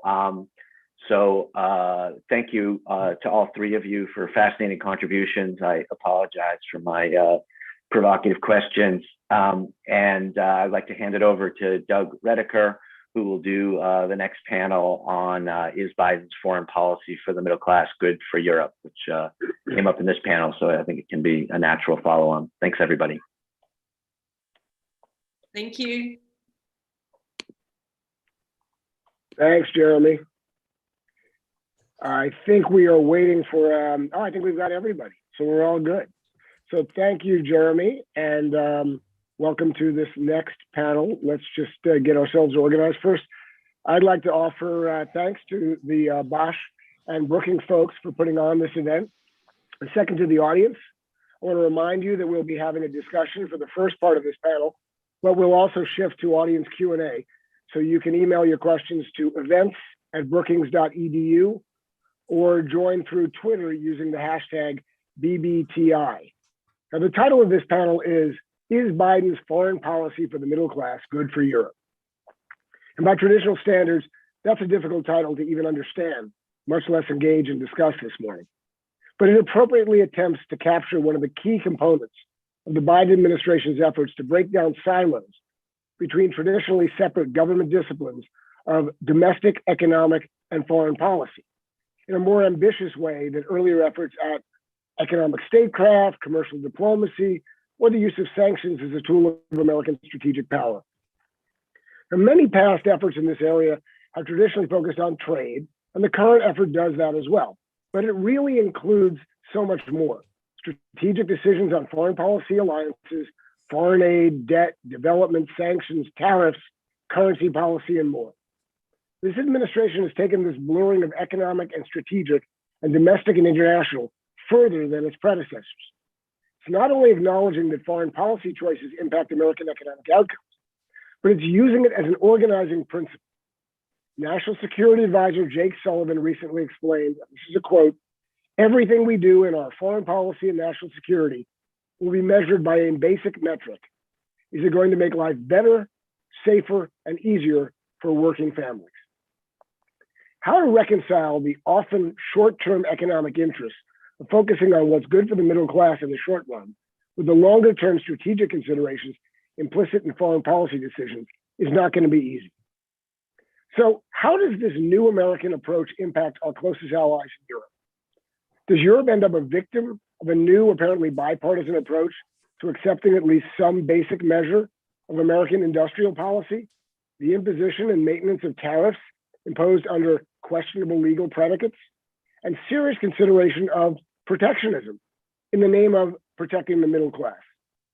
Or will this approach result in a closer alliance between countries with shared values standing against those who do not share those values? Now, here to discuss this morning, we have the privilege to learn from three of my favorite people and extraordinary experts on these and other issues. Fiona Hill is a Robert Bosch Senior Fellow and my colleague at the Center on the US and Europe at Brookings. Fiona recently served as Deputy Assistant to the President and Senior Director for European and Russian Affairs on the National Security Council from 2017 to 2019. Jennifer Hillman is a Senior Fellow for Trade and International Political Economy at the Council on Foreign Relations, where she focuses on trade, having previously held senior positions at the WTO, USTR, and the USITC. And Jacob Kierkegaard is a senior fellow at the Peterson Institute for International Economics and at the German Marshall Fund. Now based in Brussels after a long stint in Washington, Jacob focuses on the political economy of advanced and other economies. So welcome everyone. Let me start by closing this down and moving to a better screen here. All right, Jennifer, I want to start with you. Jennifer, can you just sort of provide the audience and all of us with a short summary of some of the major elements of President Biden's foreign policy for the middle class agenda? I guess I'm asking you to frame the economic policy as foreign policy premise of this panel. A lot is based on trade, but there are other elements as well. So Jennifer, how should we think about Biden's agenda? Well, first of all, Doug, thank you so much for the introduction, and thank you for inviting me to be with this very wonderful panel. You've asked me, I think, what is a really hard question, because it is difficult to translate that basic question, sort of what does foreign policy mean for American workers and their families into the international economic space. But I think a couple of things are clearly coming into shape. First, there's no question that the work is being done already to address what I think the Biden administration perceives to be as the basis for sort of middle class disillusionment writ large. I mean, rising dissatisfaction with corporations, both the huge role they play in shaping our politics, along with the growing pay disparity and the focus on profits and shareholders over all else. Persistent racial injustice, growing economic inequality, and then the sort of grab bag of anxieties around globalization, immigration, and technological change. So addressing all of those at its core is going to involve a much more active government role. And that includes a more active government role in the sort of international economic space. Although this more active government role is going to have initially its primary focus on jobs and on climate change. And I think what you're going to see is that the sort of key elements of security, prosperity, and values all being defined in terms of what they do for the welfare of working people, instead of focusing on overall GDP growth or corporate profits, or in the trade realm, what do they do for trade deficits? So I think when I step back from it and say, okay, what does putting those aspirations into practice come down to? And to me, again, it comes down to both process elements as well as substantive elements. And, on the process side, I think the main change that's clear to date is just the increased number of addresses to and conversations with labor groups and industries that are at the heart of American competitiveness. For example, you saw our USTR Catherine Tai speaking yesterday to an AFL-CIO town hall and pledging that labor and worker interests would have seats at the table at all phases of trade negotiations. And you also saw her pushing for a stronger voice for labor within multilateral organizations. And again, presumably those within the White House and the interagency process are going to be making sure that Jake Sullivan's basic question keeps getting asked every time. What do policies abroad do to contribute to economic and societal renewal at home? On the substance side, I think the primary work to date is on two fronts. First is the sort of shoring up of American competitiveness so that we are better able to compete in this global world. And that's everything from COVID vaccines to the push for the passage of the American Jobs Plan, the American Families Plan, increased money for R&D, investments in technology, and more. And the second is the outreach to partners and allies to join with the United States. And again, to join with the United States on what? To me, it is going to be join with the United States to push back on an increasingly aggressive China, to join with the United States in promoting democracy, labor rights, and economic security. And obviously, the first of that big outreach is into Europe. I mean, that is clearly what you're seeing and what is likely to come down in the meetings that are going to take place, next week. And I'll stop there as just a sort of an introduction. Great. We've got a lot to cover, so I appreciate the framing, and I also know how many specifics we're going to get into if we have time later on. Jacob, let me turn to you. Jennifer covered some of the Biden agenda, but even with globalization somewhat in retreat, we live in a highly interconnected world. How do you see the broad spillover effects on Europe from this Biden hybrid domestic and foreign policy agenda, both economic and political? And as a way to frame your thinking, let me ask you how you see the role of the state in the US evolving under Biden. Is the US becoming structurally more protectionist, embracing industrial policy, moving away from a traditional focus on rugged individualism and unfettered belief in the free market, sometimes even at the expense of human costs? And is Europe pleased or disappointed by the current administration positions as they're evolving and becoming more clear? Well, I think in the first of all, I think most European policymakers, while perhaps sort of rhetorically expressing horror at sort of Buy America and other more explicit trade protectionism from the Biden administration, or endorsed also by the Biden administration, as well as, if you can, like nascent, as you mentioned, industrial policy, etc. At the core, the reality is that Europe understands, and certainly at a time of a very, very large fiscal stimulus in the US, that the US remains very, very open to European export. The reality is that for all the trade frictions, etc., that we talked about, the EU trade surplus with the United States is now approaching that of China. And if you believe certainly the sort of models of the IMF and the OECD, the Biden stimulus, which is basically the part of his agenda that has passed Congress to date, is going to help the EU economy in the next 12 months by up to 0.5 percentage point of GDP. That is a very concrete spillover, and it's going to have this sort of funny, ironic effect that it's going to be the US fiscal stimulus that's actually going to positively affect the EU economies before the otherwise much touted European Recovery Fund, which is only going to be rolled out starting in the second half of this year. So I think once you get around sort of the occasional rhetorical excesses, the reality is that European leaders at the end of the day understand that the transatlantic relationship is very important to Europe and very good to Europe, irrespective of the ongoing set of, quite frankly, smaller set of frictions that will continue to have. On that note, at the same time, the European Council came up with a long list of things that they would like to engage the Biden administration on earlier in this year on trade and other economic issues.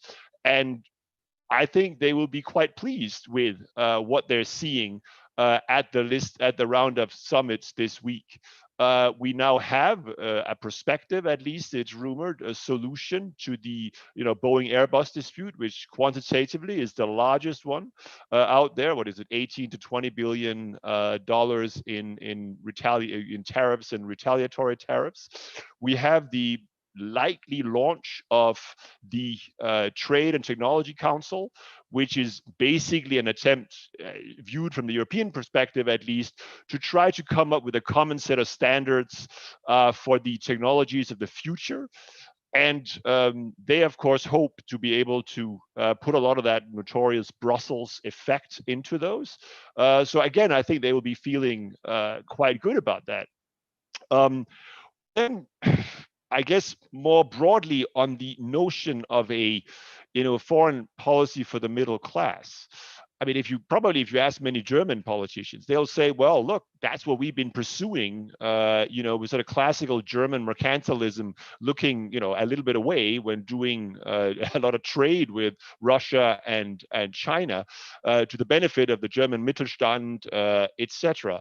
But I think, when you look at it in a transatlantic sense, European leaders are going to want to think about a foreign policy for the middle class also as a policy that, as I think Macron put it some months ago, or a couple of years ago, that he's looking for a Europe or a policy that protects.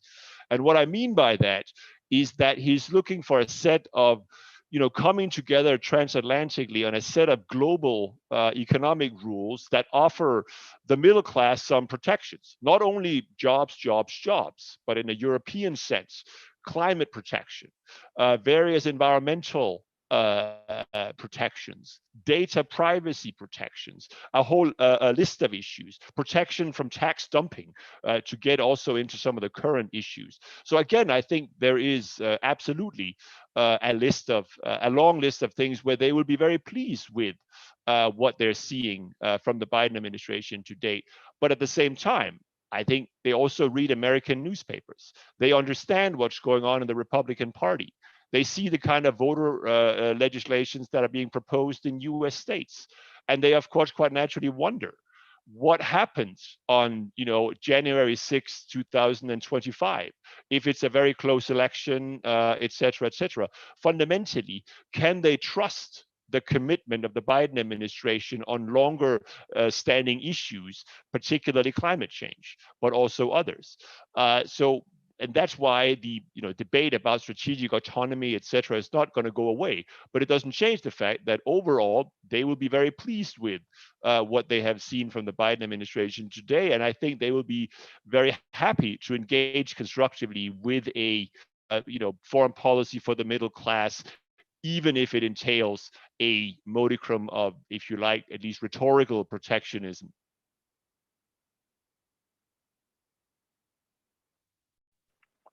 Jacob, before I turn to Fiona, just to pick up on something, would you suggest, because I'm just picking up on your point about Macron's earlier comments, that Jake have clarified that when he talked about making sure that those policies were good for working families, that he identified them as American working families? No, I mean, look, I think that, again, there's a very, I think most European top political leaders are clear-eyed that it is about jobs, jobs, jobs in the, for any administration. There's nothing new in that. But they also understand what the current trade, balance between Europe and the United States is. For all the talk about protectionism under Trump and to some extent continued under Biden, the reality is that the trade surplus from Europe to the United States is up. So I think they understand the politics and they have to, as I said, engage in kind of a rhetorical hesitancy and outrage. But the reality is that they understand, as I said, that the transatlantic relationship is both very important to Europe and very good to Europe. Great, thanks. Fiona, take us back. How did we get here? The US-EU relationship in 2021 is pretty different than it was only a few short years ago when President Biden left office as Vice President Biden. What did President Biden inherit? And what was the last administration's view on competition versus cooperation with Europe? And in particular, what is Europe's role and reaction to Biden's policies that are now framed through the economic and foreign policy prism that, as we've been hearing repeatedly this morning and for the past several weeks and months, is really increasingly focused on China, China, China? Well, thanks, Doug. And I mean, great to be here with such a distinguished group. And I'm learning a lot from both Jennifer and Jacob here. I'm making quite a lot of notes. And, I think looking back on the last 4 years where, I had Europe in my portfolio at the NSC and the time that I was there, the framing was really around where Jacob just left off, because Trump was fixated on that trade surplus. And you might recall that he was constantly comparing the European Union with China as almost kind of a hostile trade competitor. He didn't see the mutual benefit in the massive FDI, the investment from Europe in the United States, because in many respects it didn't kind of accrue up to him in one respect, because the states are very important actors here. And when we're talking at the national level, but all the investment from European companies, which is pretty extensive, is spread across the United States.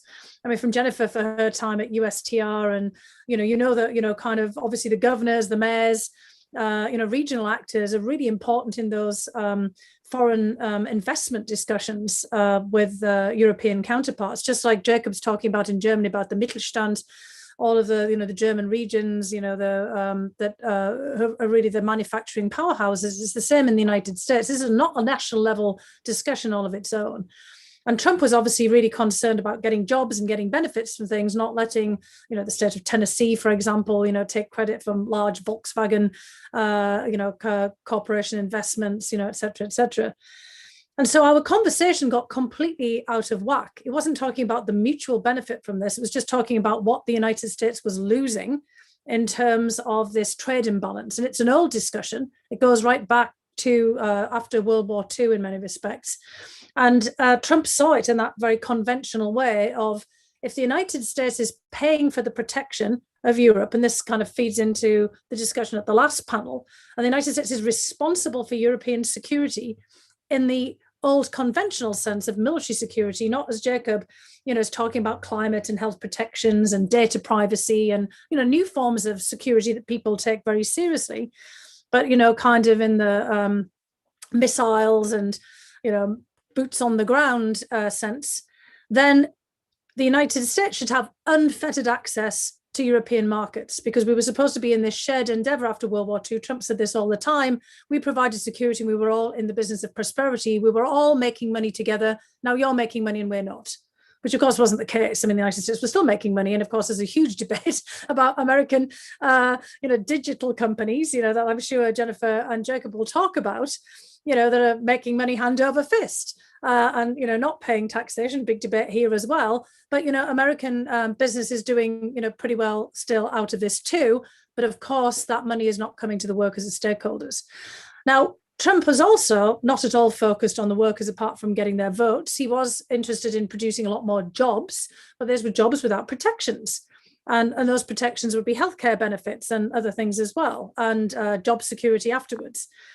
And, his focus was on unleashing the animal spirits of billionaires and big corporations to take as much money as possible, but not to actually give the workers a kind of a stake in all of this and to improve, their overall position. You might remember under the Trump administration, this rather bizarre spat that the administration got into with our Scandinavian counterparts when the, Jacob's laughing about this, but you remember when the Council of Economic Advisors, Jennifer, you probably remember this too, put out a report about the evils of socialism and communism. And, the number one offenders at one point in the report appeared to be, our Scandinavian counterparts, because it was so much more expensive to buy a Ford truck in, Scandinavian countries than, anywhere else. And this was sort of the evils of socialism. And, for many of us, inside the administration, that was also preposterous. How is this a manifestation of the evils of socialism?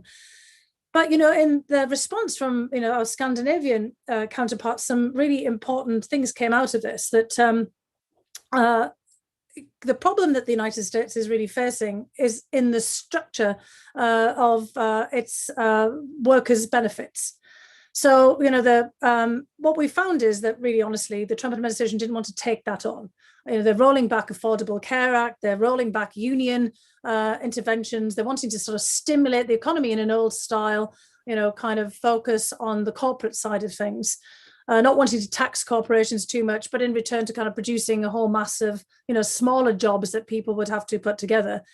Very different from in Europe, where the focus is very much on giving workers a stake in the larger society. I mean, this is the whole Scandinavian model, higher taxation, but as a result of that, extensive health and childcare benefits and workers' protections for losing your job, and an equal or relatively equal standard of living for everyone.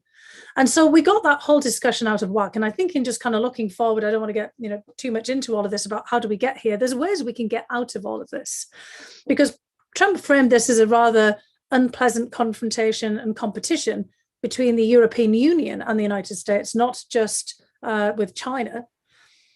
And we lost the ability to sort of discuss some of these discrepancies that have built up at the end of since the end of the Cold War, because Germany and other countries, really bought into the idea of the peace dividend. The United States never really did that. We didn't start to because of the importance of our defense complex and also still our defense protections from Europe.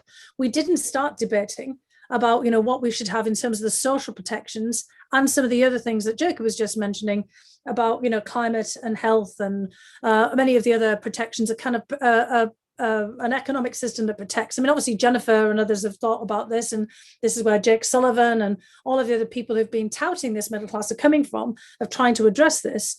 But we've kind of let that,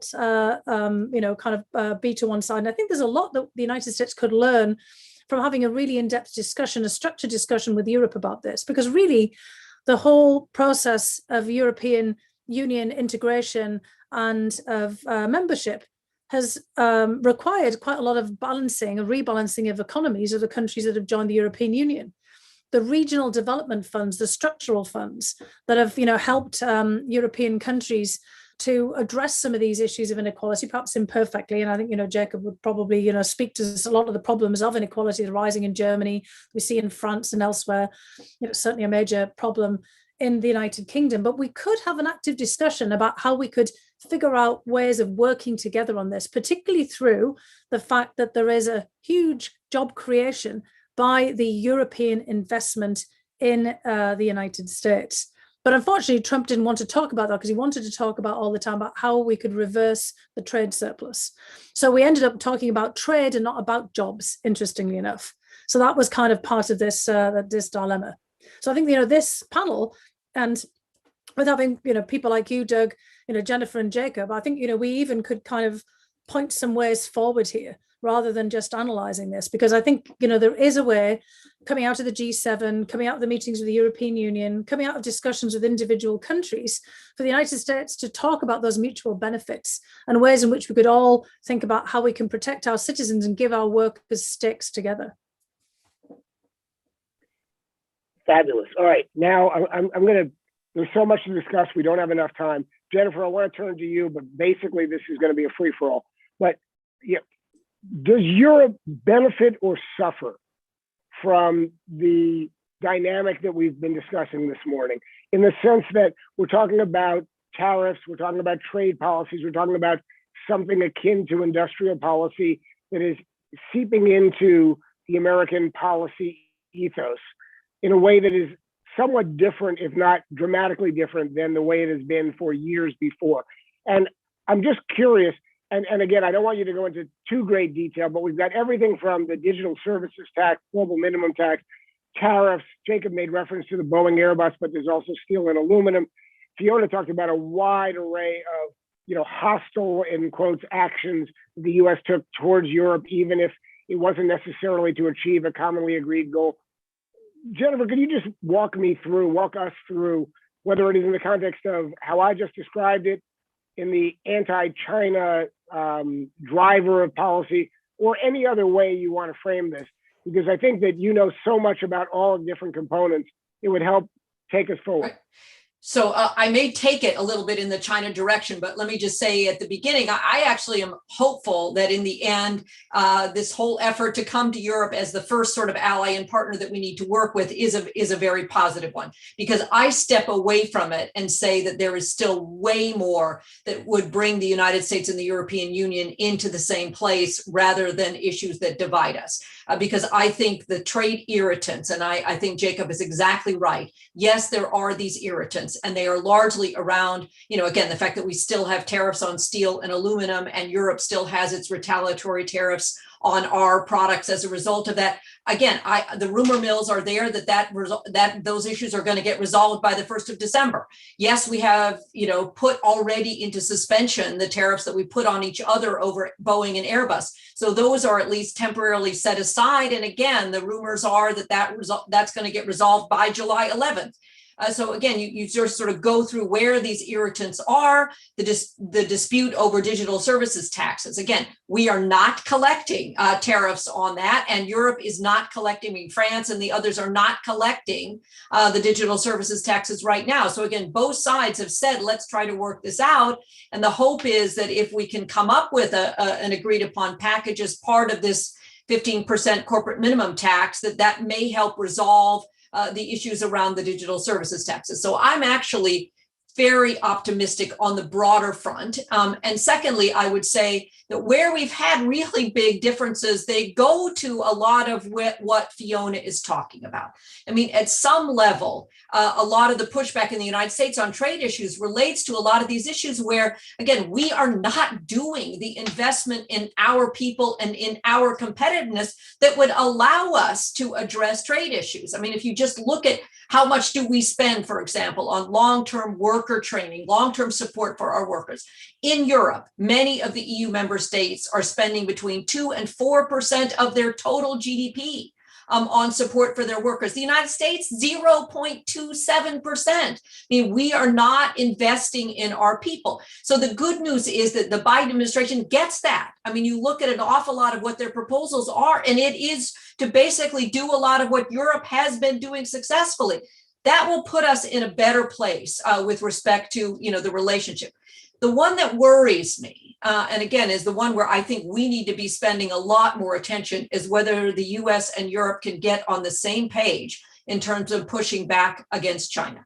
And the issue to me is whether it's already too late to get on the same page. I mean, you look at what China has done in terms of trying to, again, pull more of the Eastern European countries, particularly those that are not yet EU member states, but are aspiring to be EU member states, the Montenegros of the world that are sort of in the queue to join the European Union, but are very much being pulled into China's orbit.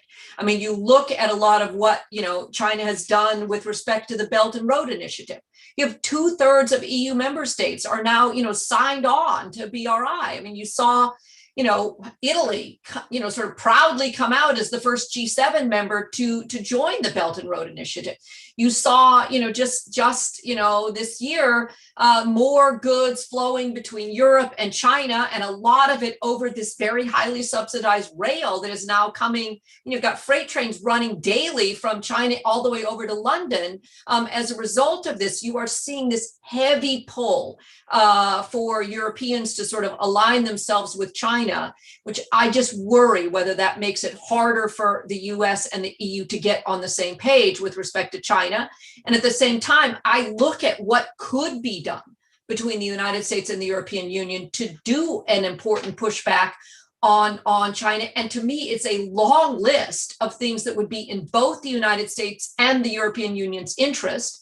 Where it would be an absolute win-win-win all the way around. So that does give me a lot of hope that this is the place where the United States and the European Union could really come together, is in a common approach to push back on the sort of increasing aggressiveness of China. And then to me, you add into that to try to get on the same page on climate change, and you see a very strong, transatlantic alliance that could come out of this.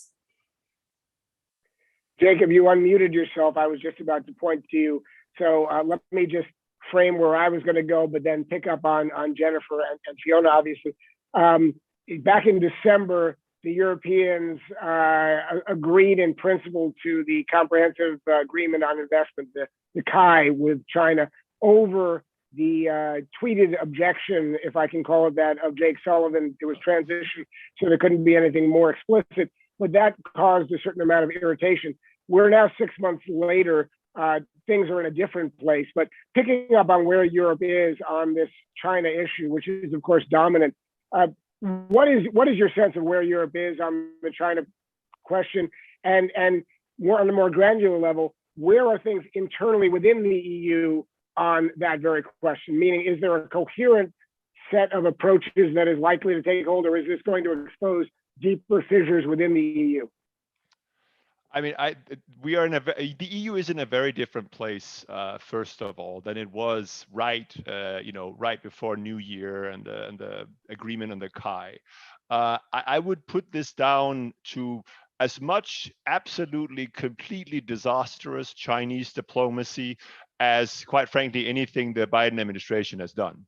But the way that the Chinese government has conducted itself with, slapping personal sanctions on European parliamentarians, the way that they have conducted themselves in bilateral diplomacy with a number of smaller member states, Sweden, the Czech Republic, and others, and anybody who reads the tweets of the Chinese embassy in France will also know what I'm talking about.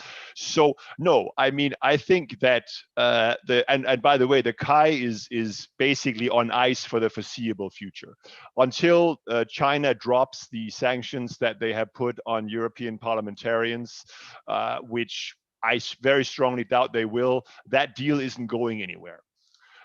Also, Jennifer mentioned the 17+1, the Belt and Road Initiative. I think it's fair to say that the current Italian government under Mario Draghi is in a, shall we say, rather different place. So Italy's participation in Belt and Road is essentially dead.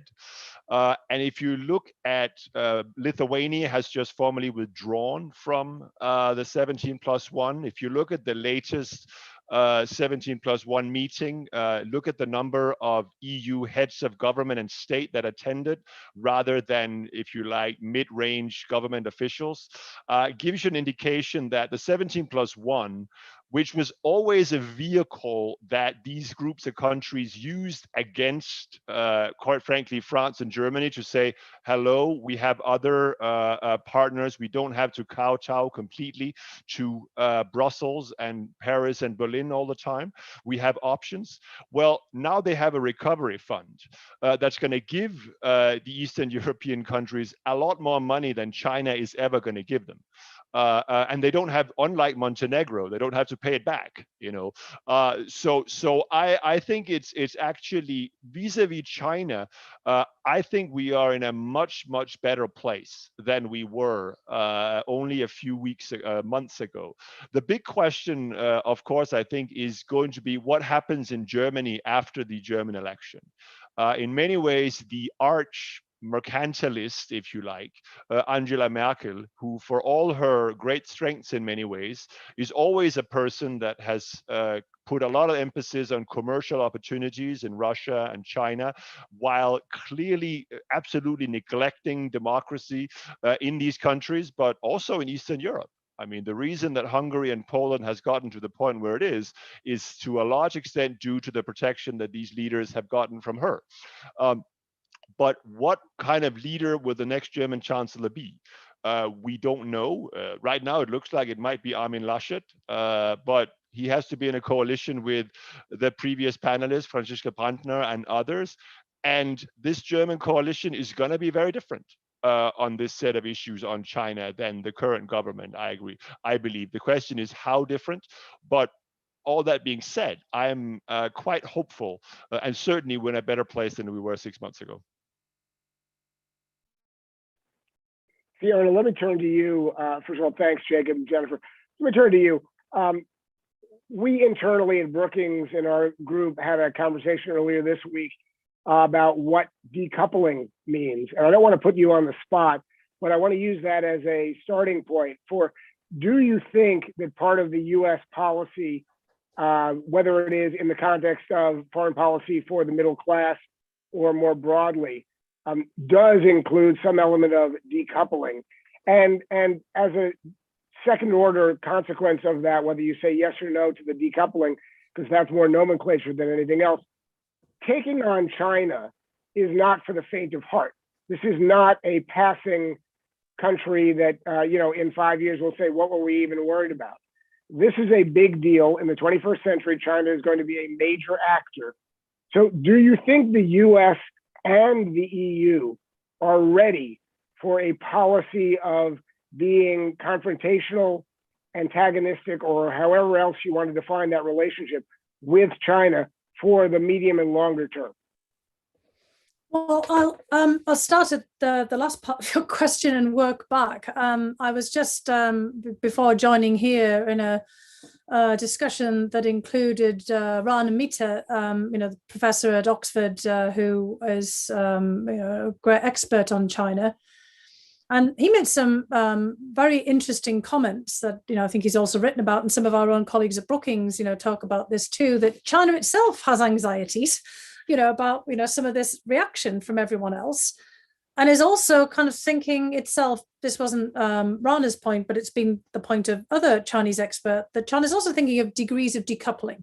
Now, first of all, this idea of decoupling, completely pulling apart of and unraveling all of the ties that have been built up over, such a long period, is a bit of a sort of an extreme version of, what people I think are generally talking about. We, in our discussion that you referenced, Doug, were saying it was a bit of a straw man that had certainly originated with some of our German colleagues, kind of as a sort of a shock, horror, gasp at what the Trump administration was seen to be trying to do at the urging of people like Peter Navarro, of, kind of pulling away from any kinds of economic trade and financial interactions with China, which of course is virtually impossible given Chinese massive investment in the US financial system, but certainly in trying to kind of reduce that exposure to China. And, in some respects, almost, not just talking about industrial policy that, Jacob has already referenced, but almost degrees of autarky, of, making sure that the United States could go back to producing steel and aluminum and, all kinds of things itself,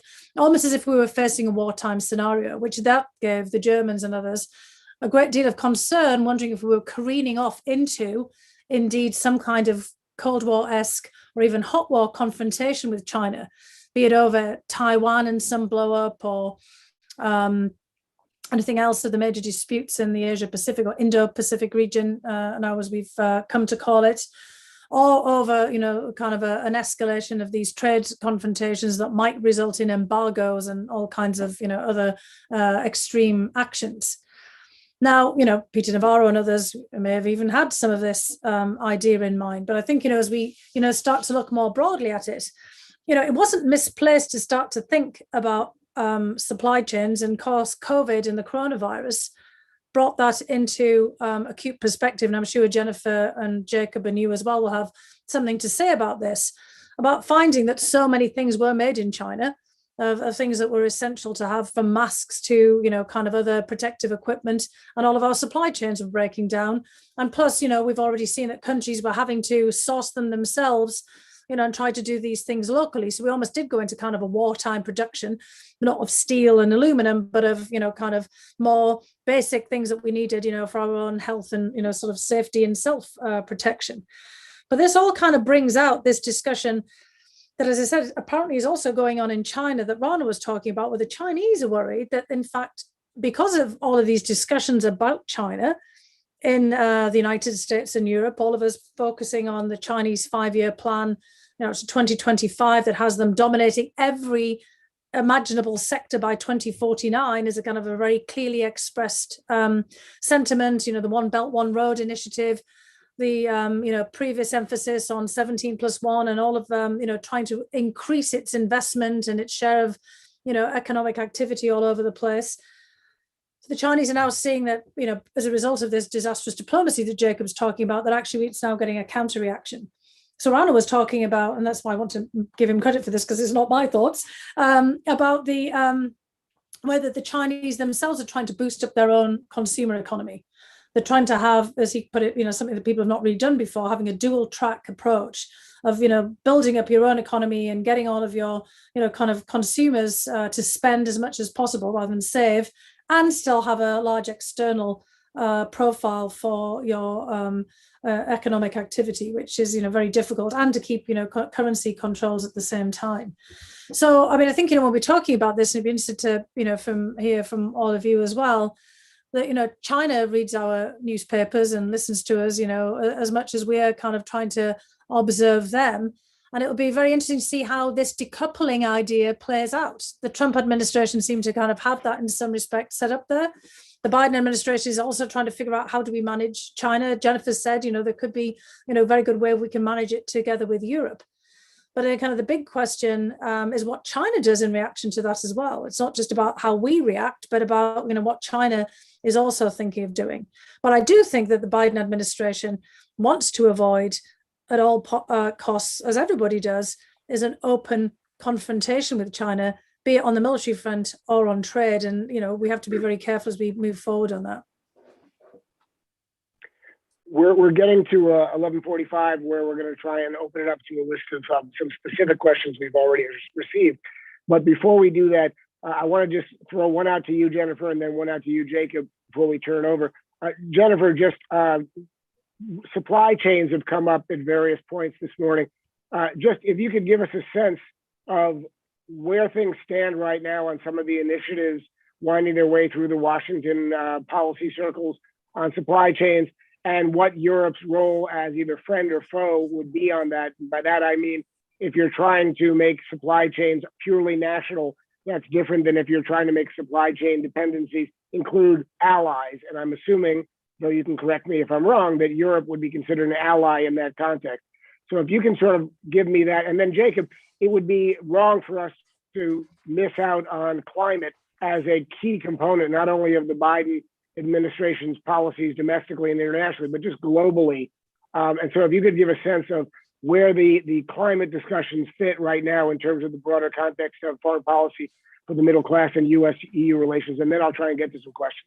So Jennifer first.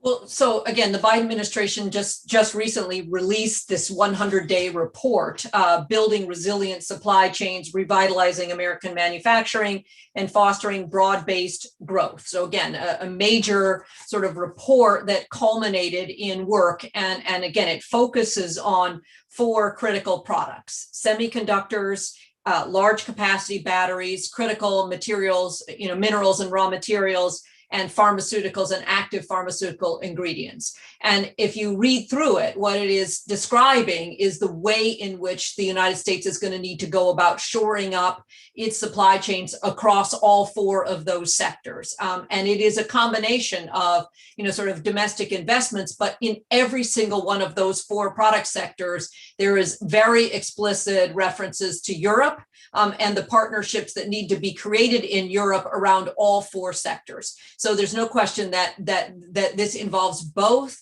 doing better on the American front, but it also clearly involves reaching out to allies and expressly recognizes the important place that Europe places in its own sort of semiconductor manufacturing, battery manufacturing, et cetera. So, I think and again, this is an executive order, so a lot of this can be done without legislation. So again, I think you're going to start seeing, putting into place, each of the various agencies is expressly tasked with what they need to do to make this happen. But some of it will also involve the need for additional appropriations, or will be linked into some of the other larger pieces of legislation that are moving. But I think that's where the initiative is resting. It is not all about sort of decouple. It is about adding in sort of redundancies to a number of supply chains and adding in resilience. It is about saying we should not be sole sourcing. So again, whether that sole source is, one place in the United States or somewhere overseas, that is not the way to go. And it has as a component to it the idea that you have to keep the trade routes open. You have to facilitate trade. You should not be shutting down trade. So again, I think it has this trade component that recognizes that if we're going to keep our supply chains resilient, that also means keeping the trading system open and flowing. So again, I think I commend the report. I mean, there's a lot of work that went into this, and there's a lot of meat on these bones. And I think now you're going to see the process of starting to really implement all that can be implemented through administrative and executive action. On climate, I mean, first of all, it's actually, though, it's sort of it's very ironic given where we are now, where Europe is busy implementing an old heritage foundation policy, namely price-based carbon mitigation, also known as a cap and trade system. Basically, what you're going to see in Europe going forward, I mean, the new proposals for reform of the European emission trading scheme and a whole host of other things is going to come from the Commission in the next couple of weeks. And it's going to mean 2 things. It's going to mean more carbon pricing and higher carbon prices. So basically, and by the way, it's also important to recognize that carbon prices in Europe already it's over 50 euros a ton now for those industries and sectors that are included in the ETS, and it's probably going to rise further. What that means politically is that carbon border adjustment is coming because it's going to start biting industrial producers very soon, and they're going to clamor for protection. So, CBAMs are coming. So the big transatlantic climate question right now is now that Biden has committed to essentially 50% reduction by 2030 from 2005 levels is pretty much equivalent to Europe's 55% from 1990 levels. So there's no sort of disagreement over the level of ambition transatlantic. The issue is basically two things. One is the tools. Biden administration has clearly said we're not going to go for federal carbon pricing. Maybe Congress disagrees. I'm not sure they will, but either way. So the question for Europe is, can we accept that these other regulatory measures that the Biden administration are going to put in place, be it sort of phasing out fossil fuel vehicles or a clean energy, 80% renewables in the power sector and all those kinds of things, non-price-based carbon mitigation, can we accept that as being equivalent so that, carbon border adjustment will not affect US exports? That's an open question. The other open question is also related to what Jennifer said. A lot of this is initially going to be done with executive orders, but that takes us back to the problem of 2024. What happens if another person is elected on a Trumpian platform?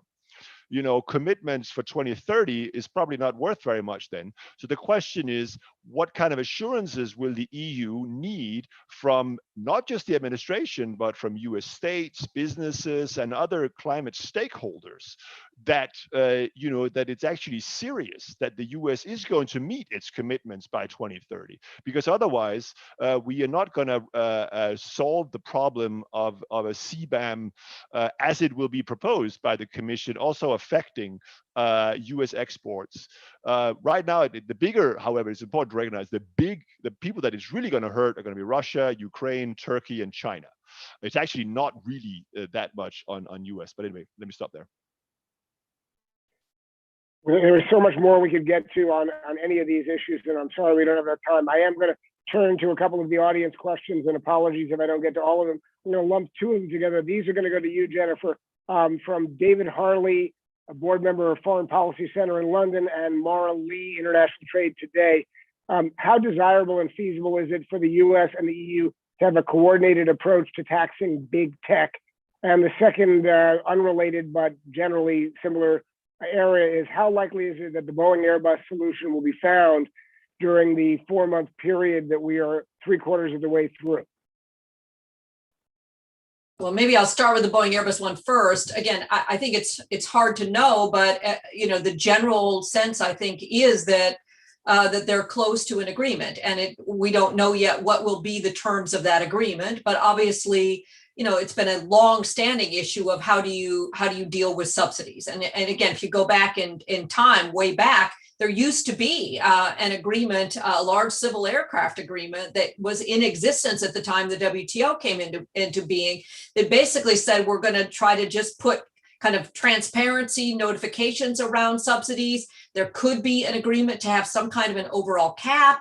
There could be, again, there's a whole lot of different ways in which you could address this Boeing Airbus issue. And to me, the bigger question is whether it only addresses Boeing Airbus, or whether it tries to speak more broadly to subsidies, or even more narrowly to aircraft subsidies, because it's obviously not just Boeing and Airbus that are in the subsidy business in aircraft. You've got huge producers in Canada and Brazil and China.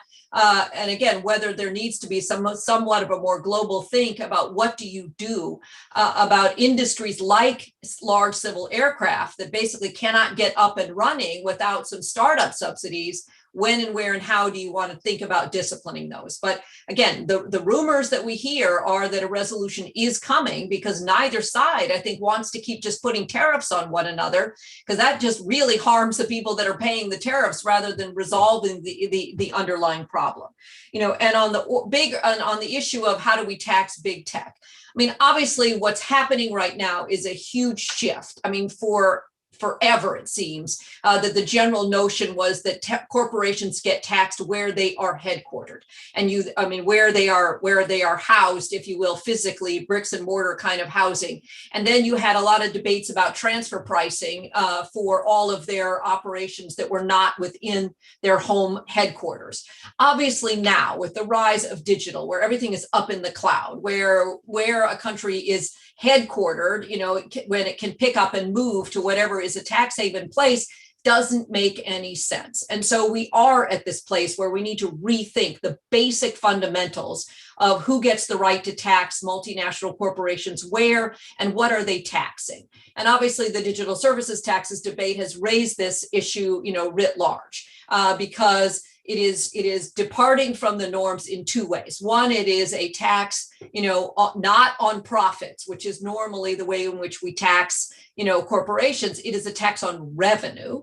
And secondly, it's a tax on revenue where, if you will, the clicks or the generation of that revenue occurred. Where did the advertising go up onto the internet? So it is taxing revenue as opposed to profits, and it's taxing where the revenue was generated, not where the corporation is headquartered. So these digital services taxes are at least raising, again, this much bigger issue. Again, I think the hope is that this move towards an agreement on a corporate minimum tax will include in it some agreements on these issues about where, when, and how does one tax digital services, which again don't fit neatly into these old boxes, and that through some kind of an outcome there, we can resolve the debate over digital services taxes. You're clearly bumping up against some domestic legal statutory deadlines within Section 301, which is the underlying law under which the United States investigated and first put out the notion that we're going to put tariffs on French, wines, cheeses, and all the rest as a result of the French DST. Those 301 investigations have now spilled over into all of these other countries, including many in Europe that are moving ahead with their own form of digital services taxes. But I think the clear message from the Biden administration, and clearly from the Treasury, is they'd rather resolve this in a bigger, broader, deeper agreement that gets at those underlying fundamental problems, rather than treating the digital services taxes as this kind of tit for tat. If you tax us, we'll tariff you. That really doesn't end up, that ends up sort of harming everybody. So I guess I'm going to be optimistic that at a bare minimum, what will happen on the DST taxes is that it will be delayed further to try to let that issue be resolved as part of this broader resolution of where we're headed on corporate minimum taxes, or again, on a new system of international taxation. Jacob, you've got your hand raised. No, I just very quickly to echo what some of the genders said on Boeing Airbus. I mean, I think it's very important to understand that Boeing Airbus and the whole airplane subsidy issue has huge China and environmental angles. Boeing Airbus is a duopoly, but there is a third producer, namely the China COMAC, which is trying to build large wide-body aircrafts. And I don't think you need to be very smart to realize which of those three gets the most public subsidies today. It's obviously the Chinese. And then when we're talking about the environment, if we're gonna go carbon neutral by 2050, we actually have a lot of the technologies to do that already. It's a matter of really deploying them investment. Though probably one of the biggest areas where we don't have that technology is civil or aviation. We need to develop a new technology for zero or low emission aircrafts. That's undoubtedly going to require a lot of public subsidies. So we need to basically make that possible within that agreement as well. But again, in terms of a deliverable for COP26, I think the timing is about right. Sounds like you're a fan of industrial policy. Just kidding. We are almost out of time. I'm going to apologize to the audience members who sent in questions that we didn't get to, and I am going to ask each of our three panelists to just give a 1 minute or so summary or wrap up using whatever we've talked about today or what we didn't get to as a catalyst for whatever points you'd like to make. Fiona, why don't you start, and then we'll go to Jennifer and then end with you, Jacob. Well, look, this is just a general observation. I think, with having such expertise of Jennifer and Jacob and yourself, Doug, who are steeped in this, and just listening to what everybody's saying, it really underscores the importance of us setting up ongoing discussions and negotiations between teams in the United States and at Europe at all kinds of levels, not just with the EU as well, but also the states that are not necessarily captured within the EU either, which causes the UK very much now as well. But really kind of engaging these broad-ranging discussions. When Jacob was just talking about climate change and plane emissions, I mean, there's a recent article in the US press about emissions from shipping. And that's kind of, massive, huge cruise ships, that kind of come into everybody's harbors, but it's also the massive container ships. China's a factor of this as well. I mean, China is producing an awful lot of shipping now as well. And of course, there's the flagging issue. And, this is a larger problem, but some of the biggest ship insurers and ship owners and those that flag are in the European context, and also a lot of the flagging happening here in the United States. That's another element that we could engage on as well. But I think the larger point from what Jennifer was suggesting about the DST discussions, the 301 investigations, it all just goes to show about how much we need our professionals like the Jennifers and Jacobs and others to be engaging on this on a regular basis. So what I'd like to see come out of these meetings in Europe is to have a really serious set of meetings and agreements on all fronts to carry this forward and to really tackle all of these issues in a comprehensive manner. And it may be that will then, mitigate again a little bit against some of the problems that Jacob was saying, is how much do these commitments matter if in 2024 there's a major change? Because you could also go beyond the federal level to the state and local government level in the United States. And the EU could do that, as other European players could do through their consulates as well. Kind of engaging, across the country in the United States, because there are stakeholders who are going to remain permanent, even if the administration changes too. Thanks. We're running out of time, so try and keep it brief, but I really think everybody will benefit from hearing from you guys. So Jennifer, and then Jacob, and then we'll conclude. Well, I'll conclude by just trying to give you a short answer to the basic question that you started with. Is this foreign policy for the middle class in Europe's interest? And again, my bottom line answer is yes, in part because I think it will allow a transatlantic cooperation on the core issues that are at the heart of this issue of foreign policy for the middle class. And I'll start with, sort of labor issues, everything from the elimination of forced labor in with respect to the Uyghurs in China on down. I think there is a transatlantic agreement on the importance of the role of workers. And it's more for the United States, I think, to come closer, as Fiona was talking about earlier, to where Europe already is. On technology, I think you're already seeing this idea that I guess is going to be announced next week of a Trade and Technology Council, where there really is a sense that the United States and the European Union have got to get together on technology standards so that we do not end up with two entirely tech worlds in which, sort of the US, the European technology cannot communicate with and has no interoperability with anything coming out of China, and we're dividing the whole world across tech standards. So I think, again, a real recognition there. Climate, as Jacob has talked about. I mean, this is another area where my hope is that the United States and the European Union are definitely in the same place substantively where we want to get.